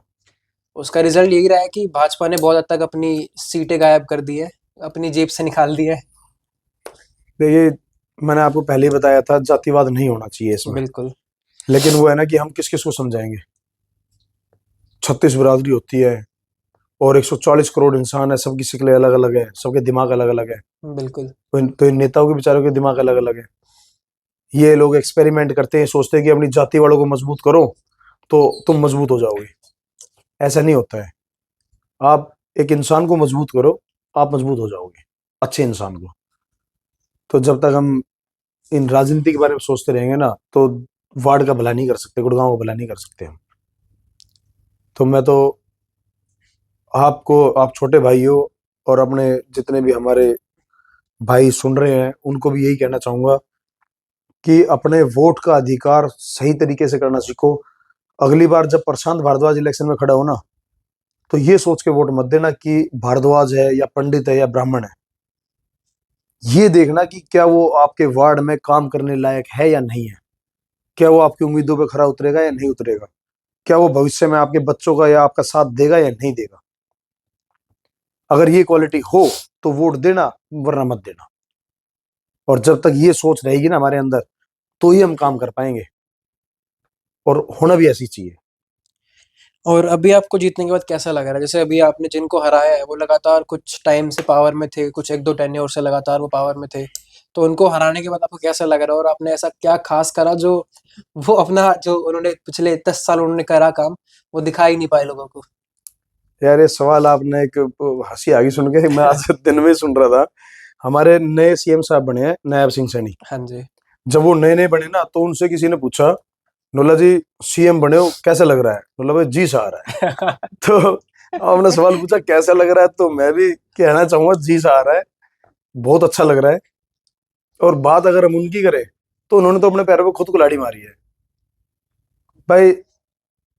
14 साल राज करने के बाद भी वो लोगों के दिलों पर राज नहीं कर पाए। एक अहंकार जो रावण का भी नहीं रहा, तो इनका कहां से रहेगा। बिल्कुल सही बात है। काम इन्होंने सारे उल्टे किए हैं, जनता के साथ एक ना खिलवाड़ किया था बहुत ज्यादा। चलो इलेक्शन हो गया, वैसे किसी के बारे में कुछ कहना ही नहीं चाहिए, लेकिन फिर भी छोटे भाई एक सोचने वाली बात है। आपके घर में आप कमाने वाले हो, आपके पापा जी बिजनेस कर रहे हैं, आपके भाई भी नौकरी कर रहे होंगे, मतलब सब कोई ना कोई काम धंधा कर रहे हैं। फिर भी आपके परिवार ने कितनी तरक्की की होगी पिछले 10 साल में और 14 साल में? ज्यादा से ज्यादा उस टाइम स्कूटर मोटरसाइकिल चलते थे, और गाड़ी ले आए होगे। पहले छोटा घर था, थोड़ा सा बड़ा बना लिया होगा। गोल्ड आपके पास 5-10 तोड़े था, आज 20-25 तोड़े होगा। मतलब सिर्फ इतना ही ना। लेकिन क्या आपने ये सुना है कि कोई कबाड़ी की दुकान चलाता था और वो 14 साल में करोड़पति नहीं अरबपति बन गया? और जिसके घर में कोई बिजनेस नहीं, ना कोई नौकरी पे, प्राइवेट नौकरी और सरकारी नौकरी, पैसा किसका है वो? सरकार का। चलो सोशल मीडिया के माध्यम से छोड़ो, इतना तो दिमाग होगा किसी के अंदर। जब नहीं था, जब तो राजनीति में अंधे हो रखे थे सब। अब तो सोच सकते हैं कि एक आदमी जो चाय की दुकान चलाता था, कबाड़ी की दुकान बेचारा चलाता था, जिसके घर में कोई बिना पढ़े लिखे आदमी है सारे के सारे, कोई नौकरी नहीं है, कोई बिजनेस नहीं है, वो आदमी आज 100 करोड़ का मालिक बन गया। आप लोग तरसते हो, घर में मोटरसाइकिल लाने के लिए भी लोन लेना पड़ता है, गाड़ी लाने के लिए लोन लेना पड़ता है। वो आदमी हर दूसरे तीसरे महीने के अंदर 50 लाख रुपए गाड़ी लेके आ रहा है अपने घर में। आप एक छोटी सी दुकान खरीदती भी रहे, 20 बार सोचोगे कि कहीं मैं लोन पे लेके खरीद दूं, अपना बिजनेस चलाऊं। वो आदमी अपने उन जो उसके ग्रैंडसन है, उनके लिए 5-5 होटल तैयार कर रहा है कहीं। जहां हम जाने के लिए कल्पना करते हैं ना कि हमें ऋषिकेश जाना चाहिए, हमें देहरादून जाना चाहिए, ऐसी जगह तो होटल बिजनेस बना के दे रखे हैं कि आप ये लो, 2 करोड़ का बिजनेस है, ये चला दो। जो आदमी 2 करोड़ की बीजेपी की टिकट खरीद सकता है, उस आदमी से क्या कल्पना करोगे कि आप वो वार्ड का विकास करेगा या वार्ड का काम करेगा। तो बहुत कुछ है। मैं मेरे किसी दोस्त ने कही थी कि आप कुछ ज्यादा अग्रेसिव हो जाते हो, लेकिन जो सच्चाई है वो है, सच्चाई दिखनी भी चाहिए। दिखनी चाहिए। मैं खैर सच्चाई बोलने से तो मैं डरता भी नहीं कभी भी, क्योंकि मुझे पता है मेरा कुछ होना जाना नहीं है। एडवोकेट हूँ, जो सच है वो सच है और विद प्रूफ है। हाँ जी। झूठ मैं बोलता नहीं, तो इसलिए कोई डरने वाली बात नहीं है। कोई बात नहीं, आप कंटिन्यू करो। हाँ जी। तो अब ये जो रिसेंट इलेक्शंस हुए एमसीजी का, उनके बारे में आप क्या कहना चाहेंगे? ओवरऑल एक छोटी बात की भाई, एग्जैक्टली आपको कैसा लगा? इलेक्शन फेयर हुए, नहीं हुए, या देखिए जी, चीजें? बहुत अच्छा सवाल किया आपने। इस इलेक्शन के अंदर ना एक बहुत अच्छी चीज आई है। आपने देखा होगा, अभी हमारी हाउस मीटिंग हुई थी एक, पहली मतलब हाउस मीटिंग नहीं, वो एक वैसी आपस में इंट्रोड्यूस मीटिंग थी, इंट्रोडक्शन वगैरह हो रखा था सबका। सारे के सारे मोस्टली यंग जनरेशन निकल के सामने आई है। अगर हम ओल्ड एज की बात करें, तो उसके अंदर आया है हमारा एक दिलीप साहनी, हाँ जी। जो पिछले 6 योजना से अपना इलेक्शन जीतते आए हैं। ऐसे एक सीनियर आदमी की भी हमें जरूरत थी। बहुत अच्छा आदमी है, उनका मुकाबला नहीं है और ना हो सकता कभी भी। उनका काम मिसाल दी जाती है और मैं भी उनसे सीखने के लिए मिलता रहता हूँ। उसके बाद हम बात करें, एक दूसरा कैंडिडेट है हमारा यशपाल बत्रा, हाँ जी। वो भी सीनियरिटी में आते हैं, लाजवाब आदमी, अपने वार्ड में काम करते रहते हैं, उनको अभी कोई तोड़ नहीं है और ना उनका कोई हराने वाला। तीसरे आते हैं हमारे प्रविंदर कटारिया जी, सीनियर टीम है वो भी, मैं ये उनकी बता रहा हूँ जो बुजुर्ग तो नहीं है लेकिन हमारे से सीनियर है। एक्सपीरियंस के हिसाब से। परविंदर कटारिया जी आने वाले टाइम में एमएलए का चेहरा, और हो सकता है अब की बार भी डिप्टी मेयर बने वो। हाँ जी। और उनके अलावा हम जितने भी बात करें वो सब पहली बार जीते हैं और यंग जनरेशन है सारी की सारी। काम करने का तरीका अब देखना गुड़गांव के अंदर किस तरीके से काम होता है। ये वो लालची बंदे नहीं है जो अब जीते हैं कि वो लालच करेंगे, वो पैसा कमाएंगे। भगवान की दुआ से जितने हैं ना सभी करोड़पति हैं ऑलरेडी। हाँ। ऐसा कोई नहीं बेचारा जो जॉब कर रहा है चलो वो इलेक्शन में जीत गया। सब बिजनेसमैन ऑलरेडी, सबके पास बहुत पैसा है, वो काम करके दिखाएंगे, नक्शा चेंज करके दिखाएंगे। अगर गुड़गांव का नक्शा चेंज होगा तो इस 5 साल में पार्षदों के थ्रू होगा, 36 वार्डों में पार्षदों के थ्रू चेहरा चेंज होगा। आपने सभी देख लिए, अब हमारा काम देखना। तो इसी से जुड़ा हुआ आपका अगला सवाल है, उसमें मैं जानना चाहूंगा कि आप आने वाले 5 साल में क्या करना चाहते हैं अपने वार्ड के लिए। जैसे साफ सफाई एक अलग हमारा वो होगा कि साफ सफाई में आप करना चाहते हैं, एक अलग लेवल पे अपना सेक्टर को अलग पहुंचाना चाह रहे हैं, लक्ष्मण विहार को अलग पहुंचाना चाह रहे हैं, और साफ सफाई से अलग कई मुद्दे हैं, उन पे आप क्या काम करना चाहेंगे? देखिए मैंने आपको पहले ही बताया था, मेरे 36 वार्डों में सबसे सुंदर वार्ड हो, सबसे पहला काम उस पर होगा। हाँ जी। और लक्ष्मण विहार सेक्टर 4 दोनों ही मेरे लिए तो घर परिवार जैसे हैं। इनके अंदर का जितना भी काम हो, सबसे पहला काम मैं एक है ना स्मार्ट ऐप तैयार करवाने के लिए मैंने अपनी टीम छोड़ी है अभी। हाँ जी। मैं, अगर हमारा कोई पार्षद या कोई भी अधिकारी अगर सुन रहा हो तो मैं उनको भी सजेस्ट करना चाहूंगा, होनी तो चाहिए सरकारी ऐप। हम्म। और सरकारी ऐप एक आधी है भी ऐसी बहुत पुरानी जो अभी काम नहीं करती है। एक ऐसी ऐप हम स्मार्ट ऐप तैयार करवा रहे हैं जिसके अंदर जब आप लॉगिन करोगे तो आपको अपनी डिटेल डाल के और पासवर्ड डाल के वो अपना आईडी ओपन कर हो जाएगी आपकी। हाँ जी। जैसे मैंने अभी 3 एम्बुलेंस चला रखे गुड़गांव के अंदर, उसमें एक फ्री एम्बुलेंस नाम से एक ऐप तैयार की हुई है। हाँ कोई जी। भी उसमें डाउनलोड करो, ओला उबर की तरह सर्विस मिल जाती है। इसी प्रकार हमने एक स्मार्ट ऐप तैयार की है। अगर आप कहीं भी खड़े हो, आपने देखा स्ट्रीट लाइट खराब है, तो आपने फोन उठाना है, उसका फोटो खींच के अपलोड करना है, जो आपका लोकेशन है वो ऑटोमेटिक उठ जाएगा इसके अंदर। कुछ आपने अगर पॉइंट नोट करना है उसके अंदर नोट करके आप डाल सकते हो। कंप्लेंट आएगी हमारे पास भी, हमारा जो कैलाश भाई ऑफिस देखता है उनके पास भी, जो हमारा कंसर्न डिपार्टमेंट का जेई है उनके पास भी सॉफ्टवेयर होगा ये वाला, हम देंगे, उनके पास भी जाएगी। और वो आईडी पासवर्ड अपने कर्मचारियों को देंगे जिन्होंने काम करना है ग्राउंड लेवल पे। हाँ जी। सबके पास वो कंप्लेंट गई, उस कंप्लेंट का स्टेटस ओपन है, हम्म। हमारे कर्मचारी उसको ठीक करेंगे और उसका फोटो अपलोड करेंगे कि वर्क कंप्लीट। हाँ जी। उसके बाद हमारा जो एंड यूजर जो जो जिसने फोटो डाउनलोड की थी, हमारी जनता, हाँ जी। वो उसको वेरीफाई करेगी कि हाँ काम कंप्लीट, तो वो क्या करेगी जब वो काम कंप्लीट होगा। इससे काम बहुत आसान हो जाएगा कि डायरेक्ट कोई अगर कंप्लेंट इशू करेगा तो हमारे पास भी है और अधिकारी के पास भी है। तो शायद ये स्मार्ट वर्क मैं कह रहा हूं कि सभी वार्डों में सभी को करना चाहिए।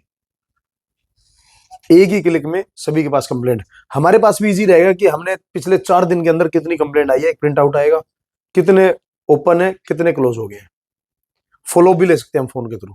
हाँ जी। मैसेज भी जनरेट होगा उनको, एक आपका ये कंप्लेंट नंबर ये जनरेट हुआ है, सॉल्यूशन होगा जब भी मैसेज आएगा। तो ये तो होता है एक स्मार्ट वर्क। हाँ जी। उसके अलावा तो आपने बताया बिजली पानी सड़क सीवर सफाई, ये सारे काम जितने भी हैं एक वार्ड को सुंदर बनाने के लिए वो काम हम करेंगे और एक आदर्श वार्ड बना के दिखाएंगे अपने वार्ड को। और ये मुझे लगता भी आप जरूर करेंगे, क्योंकि आप पिछले कुछ सालों से मेहनत कर रहे हैं और अब वो रंगत ला रही है, तो अब डेफिनेटली कुछ अच्छा ही करेंगे। छोटे भाई मजबूरी है काम करना, हाँ।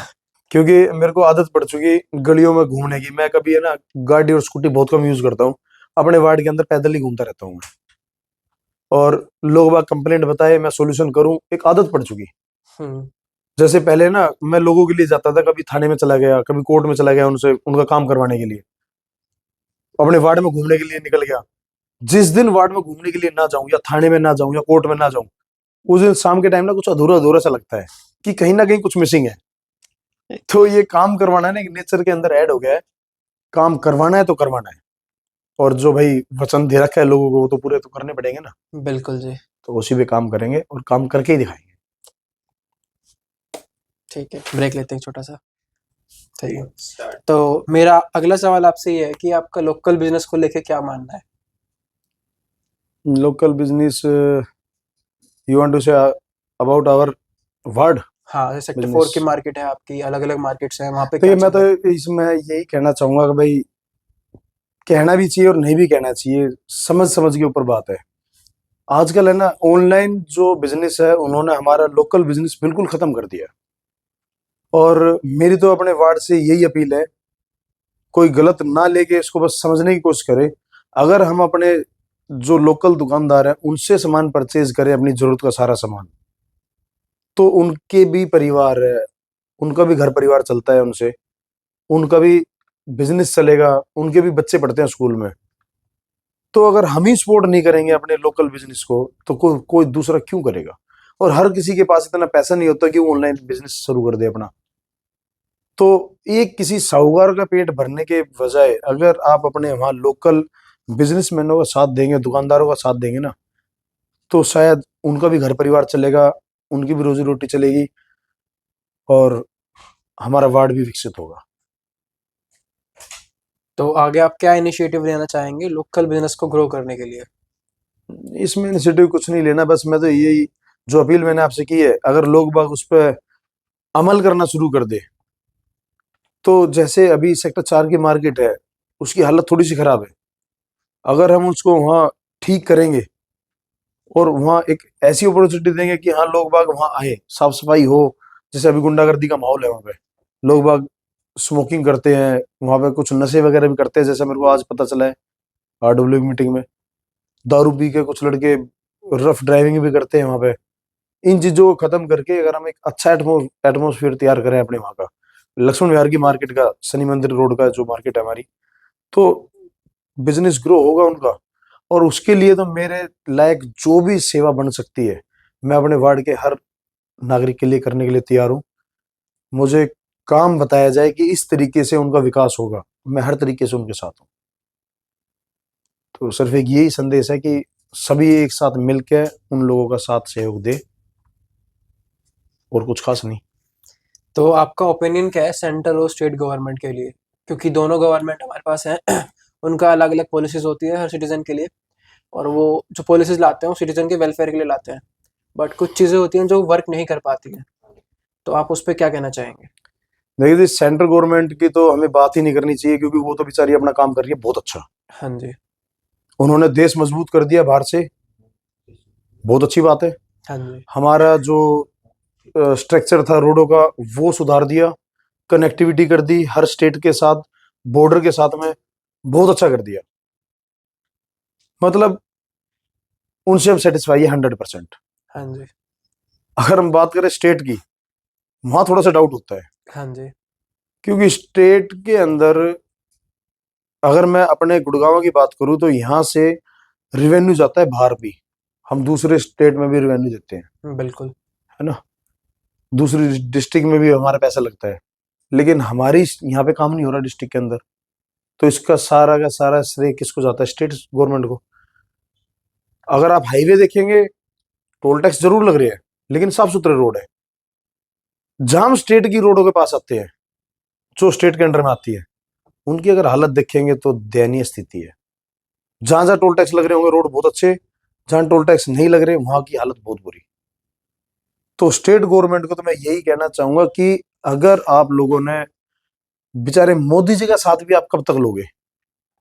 अगर आपने भविष्य में जीतना है तो कहीं ना कहीं श्रेय खुद का लेना पड़ेगा, और वो श्रेय काम के दम पे मिलेगा। एक काम करने वाला व्यक्ति टिकट पे आश्रित नहीं होता। जैसे कि मैंने आपको पहले भी बताया था कि हमने ना तो कोई टिकट मांगी और ना हम टिकट का इंतजार किया हमने, क्योंकि हमने 12 साल लोगों के बीच में रह के काम किया है। मुझे पता है कि मेरे गली नंबर 6 के अंदर सीवर की समस्या है, मेरी आनंद रेजिडेंसी के अंदर रोड नहीं है, सीवर नहीं है, वहां पे कच्ची गलियां पड़ी है। मेरा शनि मंदिर रोड के ऊपर पानी भरता है, वहां जल भराव की समस्या है बहुत ज्यादा। सभी गलियों के बारे में पता है। गली नंबर 10 के अंदर बिजली की व्यवस्था सुचारू रूप से नहीं है वहां पे। और हमारा डीप ब्लॉक है, वहां तो 12 के 12 महीने सीवर का पानी भरा रहता है, पीने का पानी नहीं आता वहां पे, क्योंकि हमने ग्राउंड लेवल पे काम किया हुआ है। इसी तरीके से अगर एक विधायक जो बनने के बाद बिना किसी पार्टी के मोह माया के और काम पे ध्यान देते ना अपना, ये सोच के चलेगी अगले 5 साल बाद फिर चुनाव होने हैं, मैं कहता हूं उस विधायकों को हराने वाला नहीं है। लेकिन जो भी हो, आपने देखा भी होगा, वोट मांगते हैं बड़े नेताओं के नाम से, धर्म के नाम से वोट मांगते हैं, काम के नाम पे वोट मांगा है किसी ने? नहीं। एक ही इंसान था, हालांकि पार्षद और भी थे, पार्षद और भी थे, एक बार आप बाहर जाके बात करो उनसे, जिन्होंने काम के दम पे काम किया। जैसे हमारे प्रविंदर कटारिया जी हैं, काम किया, वोट मांगे और जीत गए। हमारे वार्ड का ले लीजिए, काम किया, वोट मांगे, जीत गए। हमारे सतपाल जांगू जी है दौलताबाद से, कांग्रेस से चुनाव लड़ा है उन्होंने, काम किया था, लोगों के साथ कनेक्टिविटी थी, वोट मांगे और जीत गए। काम किया उन्होंने, उन्होंने ना तो धर्म के नाम पे वोट मांगी, ना जाति के नाम पे वोट मांगी। ऐसे ही हमारे एक वार्ड नंबर 9 से भाई है रिंकू जी, वार्ड नंबर 10 से महावीर जी, उन्होंने काम के दम पे वोट मांगे।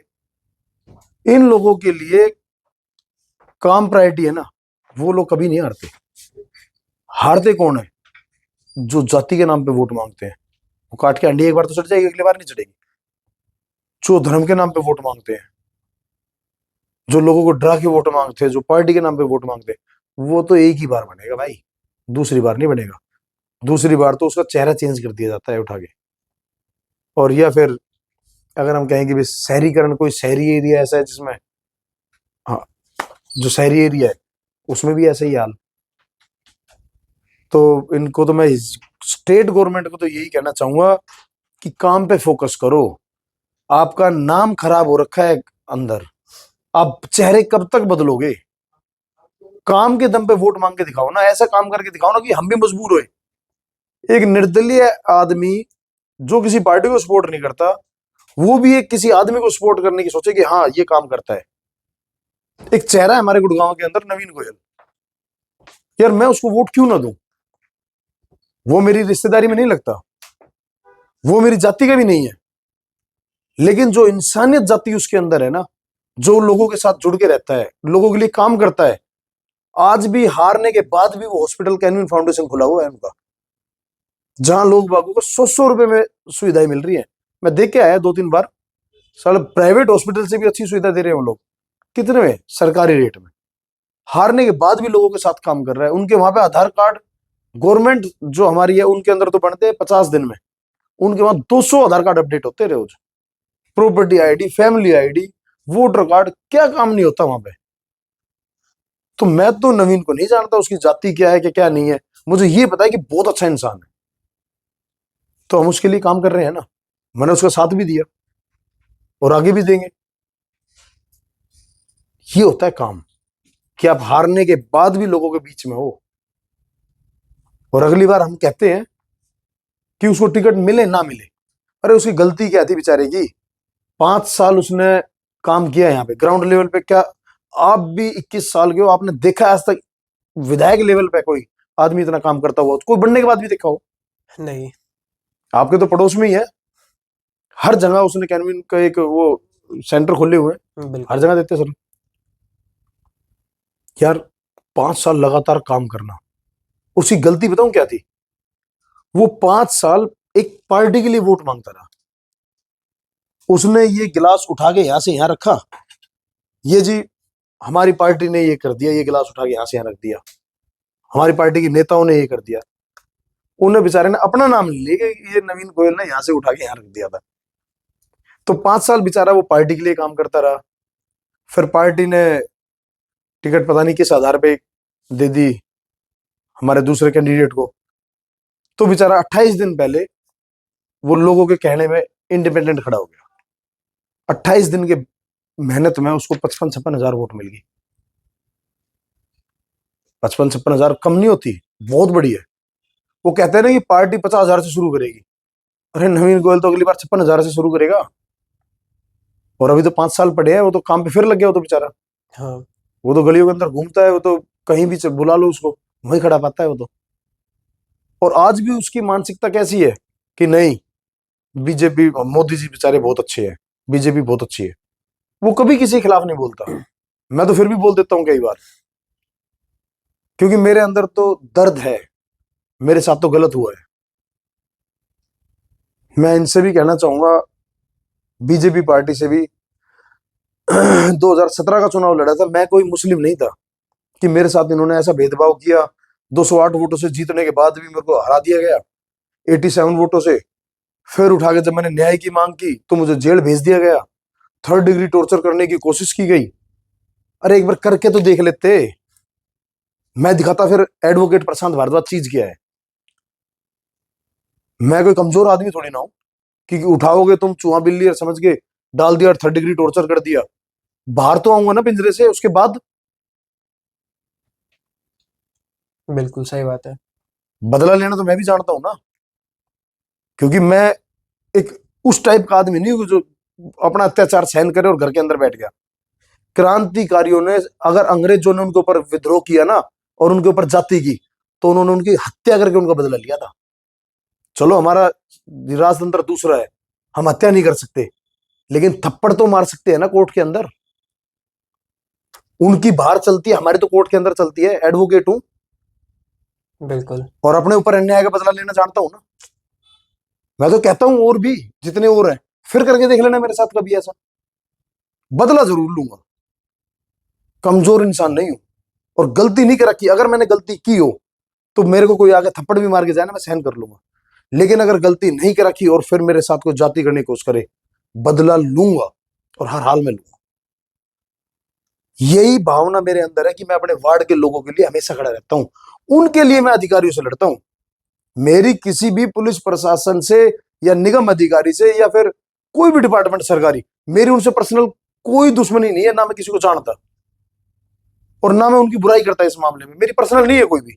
लेकिन अगर कोई मेरे किसी वार्ड के किसी आदमी का या गुड़गांव के किसी आदमी का अगर कोई काम नहीं कर रहा है और मुझे पता है वो काम सही है, ये बेचारा अपने न्याय की मांग कर रहा है और वो नहीं कर रहे हैं, मेरे तो उसके लिए लड़ाई लड़नी पड़ती है मेरे को। तो मैं उनके खिलाफ रिटर्न ईमेल भी डालता हूँ, ऑनलाइन माध्यम से उनके पास कंप्लेंट दर्ज कराता हूँ।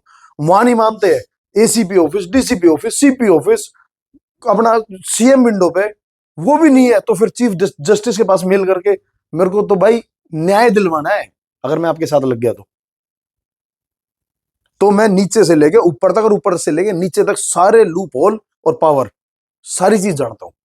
तो मेरे किसी वार्ड के आदमी के साथ अन्याय होगा, आप कल्पना भी मत करना कभी, क्योंकि उनके साथ प्रशांत भारद्वाज खड़ा है और ये राजनीतिक वाला नहीं, तन मन धन से खड़ा हूं तो खड़ा हूं और साथ दूंगा अपने आदमी का। जब मैं उनके साथ अन्याय नहीं होने देता तो मैं अपने साथ कैसे अन्याय होने दूंगा। तो मैं इसीलिए कहता हूं कि उन्होंने मेरे साथ इतना बुरा करने की कोशिश की। मैं कोई मुस्लिम नहीं था, जैसे वो कहते हैं ना कि चलो मुस्लिम के खिलाफ है ये पार्टी, ठीक है आप लोगों का एक उद्देश्य है राजनीति का, लेकिन मैं तो मुस्लिम थोड़ी ना था। अरे मैं तो आप लोगों के बीच का था, मैं तो हिंदू संगठनों से जुड़ा हुआ था, मैं तो आरएसएस से जुड़ा हुआ था। उसके बाद भी मेरे साथ चीटिंग, अच्छा नहीं लगा। तो ये वो टीस थी मन के अंदर, जो एक लगन थी कि अब हराना है तो इनको ही हराना है। जैसे मैंने आपको बताया था ना, जब इनको टिकट मिली तो इनके बाहर लड्डू ढोल बजे और लड्डू बांटे गए। लेकिन यकीन मानना, उससे ज्यादा खुशी मेरे खेमे में थी कि हाँ अब टक्कर देने में मजा आएगा। मेरा मकसद ये था कि इसको टिकट मिले और जब हम इसको दिखाएं कि इसकी औकात क्या है और हमारी औकात क्या है। ये विकास की और विनाश की लड़ाई थी कि कौन आदमी विनाश कर रहा है और कौन विकास कर रहा है। न्याय और अन्याय की थी, कौन आदमी दूसरों के गलत चीजों के साथ खड़ा है और कोई सही के साथ खड़ा है। तो मजा आता है। बाकी राजनीति है, राजनीति को राजनीति के तरीके से लड़ेंगे, लेकिन हाँ अन्याय सहन नहीं करेंगे कभी भी। बाकी आपकी नॉलेज में भी अगर गुड़गांव में किसी के साथ अन्याय हो तो बेझिझक बता देना। रात को 12 बज रहे हो चाहे 2 बज रहे हो, वो वाला सिस्टम नहीं है कि phone switch off, phone on ही रहता है। क्योंकि हमने एम्बुलेंस सेवा ऐसी चला रखी है 3। मैं चाहता तो अपने गुड़गांव अपने वार्ड के लिए चलाता ना, मेरे को तो एक एम्बुलेंस की जरूरत थी, हाँ जी। मैंने 3 क्यों चलाई, और वो भी पूरे गुड़गांव के लिए। मैं सिकल से पागल तो नहीं हूं ना। सिर्फ इसलिए क्योंकि मैंने कई बार देखा था वहां कि लोग के पास एम्बुलेंस भी समय से नहीं पहुंच पाती। अरे ठीक है, अपने लिए तो सब जीते हैं, दूसरों के लिए जी के देखो ना। मैंने पूरे गुड़गांव के लिए 3 एम्बुलेंस चलाई, 27 लाख रुपए एम्बुलेंस में खर्च करना, फिर हर महीने 1.5 लाख रुपए उस पर खर्च करना, दिन रात की सैलरी देना, पेट्रोल का, उनका मेंटेनेंस का, कभी उनकी पोल्यूशन करवा रहे हैं, कभी इंश्योरेंस करवा रहे हैं। क्यों? मैं पागल थोड़ी ना हूं कि मैं 1.5 लाख रुपए हर महीने दे रहा हूँ उसके अंदर। लेकिन मेरे 1.5 लाख से अगर यहाँ के 11 लाख आदमियों को फैसिलिटी मिल रही है ना, वो खुशी मिलती है थोड़ी सी अंदर। तो राजनीति अगर वोटों के लिए करनी होती तो मैं अपने वार्ड के लिए चलाता। मैं राजनीति करनी है हमें लोगों के दिलों पे राज करने के लिए। और ये इंस्पिरेशन मेरे को कहीं ना किसी हद से ना ये बेचारा भाई नवीन गोयल से मिलती है, क्योंकि वो एक ऐसा शख्स है, मैंने देखा है उसका, इलेक्शन के बाद भी उसकी आंखों में आंसू आ गए। बोला यार प्रशांत, इतनी उम्मीद तो नहीं थी, चलो हार जीत चलती रहती है, लेकिन इतनी उम्मीद नहीं थी कि इतना अंतर। फिर जब मैंने उसको बताया था, मैं भाई आपने 5 साल किसी और के लिए मेहनत करी थी, अपने लिए तो 28 दिन तो करी है। 28 दिन में लोगों ने अपना प्यार दिखा दिया। अगले के अंदर हौसला है ना, तो हारने के बाद अच्छा अच्छा आदमी टूट जाता है। बिल्कुल। कई आदमी देखे अभी हमने, इस इलेक्शन के बाद बीमार हो गए बेचारे, हॉस्पिटलाइज हो गए। दुख होता है सभी को। लेकिन वो एक ऐसा शख्स था जो 3 दिन का रेस्ट ले गए, शेर दोबारा मैदान में, फिर दोबारा अपने काम पे लग गया। कह रहा ठीक है यार, अगले बार की तैयारी करो। बहुत कुछ सीखने को मिलता है, मजा आता है। और ऐसे ऐसे आदमी जब है राजनीति के अंदर तो अच्छा रहेगा। और आने वाले समय में आपको बता देता हूँ, जैसे हमारी गुड़गांव पार्षद के अंदर ना, ये अच्छे जो पार्षद चुन के आए हैं सारे, इनकी पावर देखना, गुड़गांव बहुत अच्छे रंग रूप में जाएगा आगे। और आने वाले टाइम में जो नेता आएंगे हमारे यहाँ, विधायक के रूप में आएंगे और दूसरे, वो भी अच्छे ही आएंगे। मतलब अब गुड़गांव अच्छे दौर पे चल चुका है, विकास जल्दी दिखेगा। बहुत जल्दी। वो वाला विकास नहीं, असली वाला विकास। हाँ बिल्कुल। न तो विकास के नाम पे तो विनाश होता है आज तक, लेकिन अब की बार हम कहते हैं कि हाँ बदलाव जरूर आया है, और बदलाव होके भी रहेगा काम में भी। तो हमारा अगला सवाल है, जैसे कि हम लोग अभी एक इनिशिएटिव चला रहे हैं अपनी मार्केटिंग एजेंसी के अंडर, कि हम लोग प्रोजेक्ट नव्या के नाम से एक प्रोजेक्ट हमने निकाला है, जिसमें हम लोग क्या करेंगे, लोगों की स्किल डेवलपमेंट करेंगे। जैसे अलग अलग स्किल्स होती हैं एजुकेशन में, मतलब हम लोग क्या करते हैं कि 12th कर ली, डिग्री कर ली, एजुकेशन डिग्री, हमारे पास डिग्री मिल गई लेकिन हमारे पास कुछ वैल्यू नहीं है उसकी, कुछ स्किल्स होनी चाहिए। तो उसके बारे में आप क्या करना चाहेंगे? जैसे हम लोग एक प्राइवेट प्लेयर्स हैं, तो अगर हम लोग कुछ करना चाहते हैं तो उसमें गवर्नमेंट हमें क्या सपोर्ट देगी? देखिए जी, क्या होता है, आपने देखा होगा कि कोई भी नेता आता है ना कहीं पे, जैसे मुख्यमंत्री आया या हमारे प्रधानमंत्री जी आए, तो वो है ना 20 करोड़ रुपए की परियोजना लागू कर दी, कुछ स्कीम लागू कर दी है। स्पोर्ट्स के लिए 10,000 करोड़ रुपए हमने देते हैं। लेकिन लास्ट में क्या होता है कि हमें नहीं पता कि कौन सी स्कीम लागू हुई है। वो स्कीम होती है कागजों के अंदर। वो तो बेचारे अपने इस तरीके से ही करके चले गए। नीचे लेवल के अधिकारी देखते हैं कि 20,000 रुपए करोड़ आए हैं, तो 20,000 करोड़ को खाना कैसे है। वो फाइलें तैयार करवाते हैं, ये स्कीम ये XYZ इनको दी, उठा के यहाँ से इतना पैसा आ गया। जरूरतमंद आदमी के पास पहुंचते नहीं है पैसा वो। ये जो पढ़ा लिखा बदलाव अब आया है, हम अपने वार्ड की बता दें आपको कि जितनी गवर्नमेंट स्कीम स्टूडेंट्स के लिए आई है, किसानों के लिए आई है, BPL परिवारों के लिए आई है, या फिर जो हमारी कई माताएं बहनें होती है जो भाई भगवान गलत कर देता है, जैसे कई बार विधवाएं हो जाती है, उनके बच्चों की पेंशन, उनकी खुद की पेंशन आती है। कोई BPL मकानों के लिए आती है, कई बार परियोजना, कई बार घर रिपेयर करवाने के लिए आती है। ऐसी बहुत सी है। आप आपके जैसे नौजवान भाई है, उनके एजुकेशन के लिए आती है स्कीम, लोन की स्कीम आती है विद सब्सिडी। कुछ भाई हैं हमारे, उनके बिजनेस के लिए आती है। हमें नहीं पता, लेकिन वो डॉक्यूमेंट्स के अंदर वो 10,000 करोड़ रुपए बट चुके होते हैं। हमारा मेन मकसद यही है कि एक अच्छी टीम के साथ गठित करके ये सारे के सारे जितने बेनिफिट हमारे लोगों के लिए हैं, अवेयरनेस, उनको अवेयर करना कि ये आप लोगों का राइट्स है, इससे आप बेनिफिट उठा सकते हो। और उसके लिए कहीं दूसरी जगह चक्कर नहीं काटना पड़ेगा, आप अपने ऑफिस के अंदर ही करवाएंगे। इसके लिए चाहे हम उनको मैसेज भेजे, ब्रॉडकास्ट भेजे, या फिर अनाउंसमेंट करवाएं, लेकिन मैं अपने वार्ड को अवेयर करके रहूंगा इस चीज से। तो मैं तो जो भी मेरे भाई सुन रहे हैं उनसे भी कहना चाहूंगा कि इस तरीके के चीजें अपने नेताओं को भी बताओ, जो ताकि जितने बेनिफिट है वो आप लोगों को दिलवा सके। तो हम तो जितना सपोर्ट है उतना ही कर सकते हैं, हाँ जी, बिल्कुल। और अपने एंड पे करेंगे भी। तो मेरा आखिरी सवाल आपसे ये है कि ऐसे कौन से लाइफ लेसन है जो आप यूथ को बताना चाहोगे अपने बारे में कि आपने सीखे और यूथ को भी अभी वो जल्दी से जल्दी अपनी लाइफ में इम्प्लीमेंट करने चाहिए? मैं तो आपसे हाथ जोड़ के कहना चाहूंगा, मुझसे कुछ मत सीखना। क्योंकि कई बार है ना, ऐसा होता है चक्रव्यूह के अंदर घुस तो जाता है आदमी, निकलना मुश्किल हो जाता है। हाँ जी। मैं तो जिंदगी के एक्सपीरियंस से ना अंदर जाना भी जानता हूँ और बाहर निकलना भी जानता हूँ। लेकिन अगर मेरे रास्ते पे चल के कोई भाई अगर फंस जाए तो शायद मैं अपने आप को माफ नहीं कर पाऊंगा। सिर्फ ये है कि आप किसी भी फील्ड के अंदर हो, वो लगन इतनी मजबूत होनी चाहिए कि एक टारगेट हासिल कर लिया, जीतना है तो जीतना है, किसी सब्जेक्ट में पास होना है तो होना है। कोई भी एक फील्ड अपने माइंड में करके और उसके लिए मेहनत करोगे ना, तो भगवान तुम्हें 100% तरक्की देगा और उसमें सक्सेस भी करेगा। मेरा तरीका थोड़ा दूसरा है।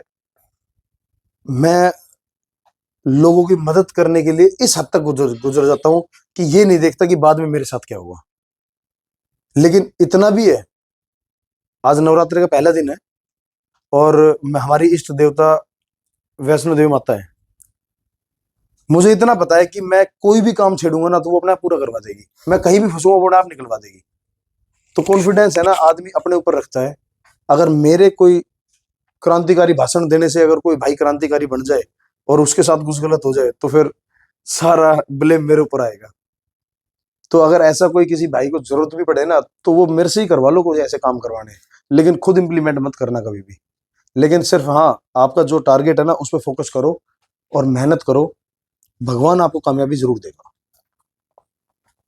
तो थैंक यू सो मच, आपने हमें अपना टाइम दिया। बहुत बहुत धन्यवाद। एक मैं तारीफ भी करना चाहूंगा आपके स्वीट्स की, जो आपने अभी खिलाई थी और हाँ चाय जी। पिलाई थी, बहुत अच्छे और लाजवाब है। और मैं स्वीट्स का नाम आपसे पूछना चाहूंगा। बालाजी स्वीट्स। हाँ, बालाजी स्वीट्स बहुत फेमस है और हम सेक्टर बहुत 5। पहले से ही यहाँ आते रहते हैं। और आपका बहुत बहुत धन्यवाद। Thank you so much. बहुत बहुत धन्यवाद।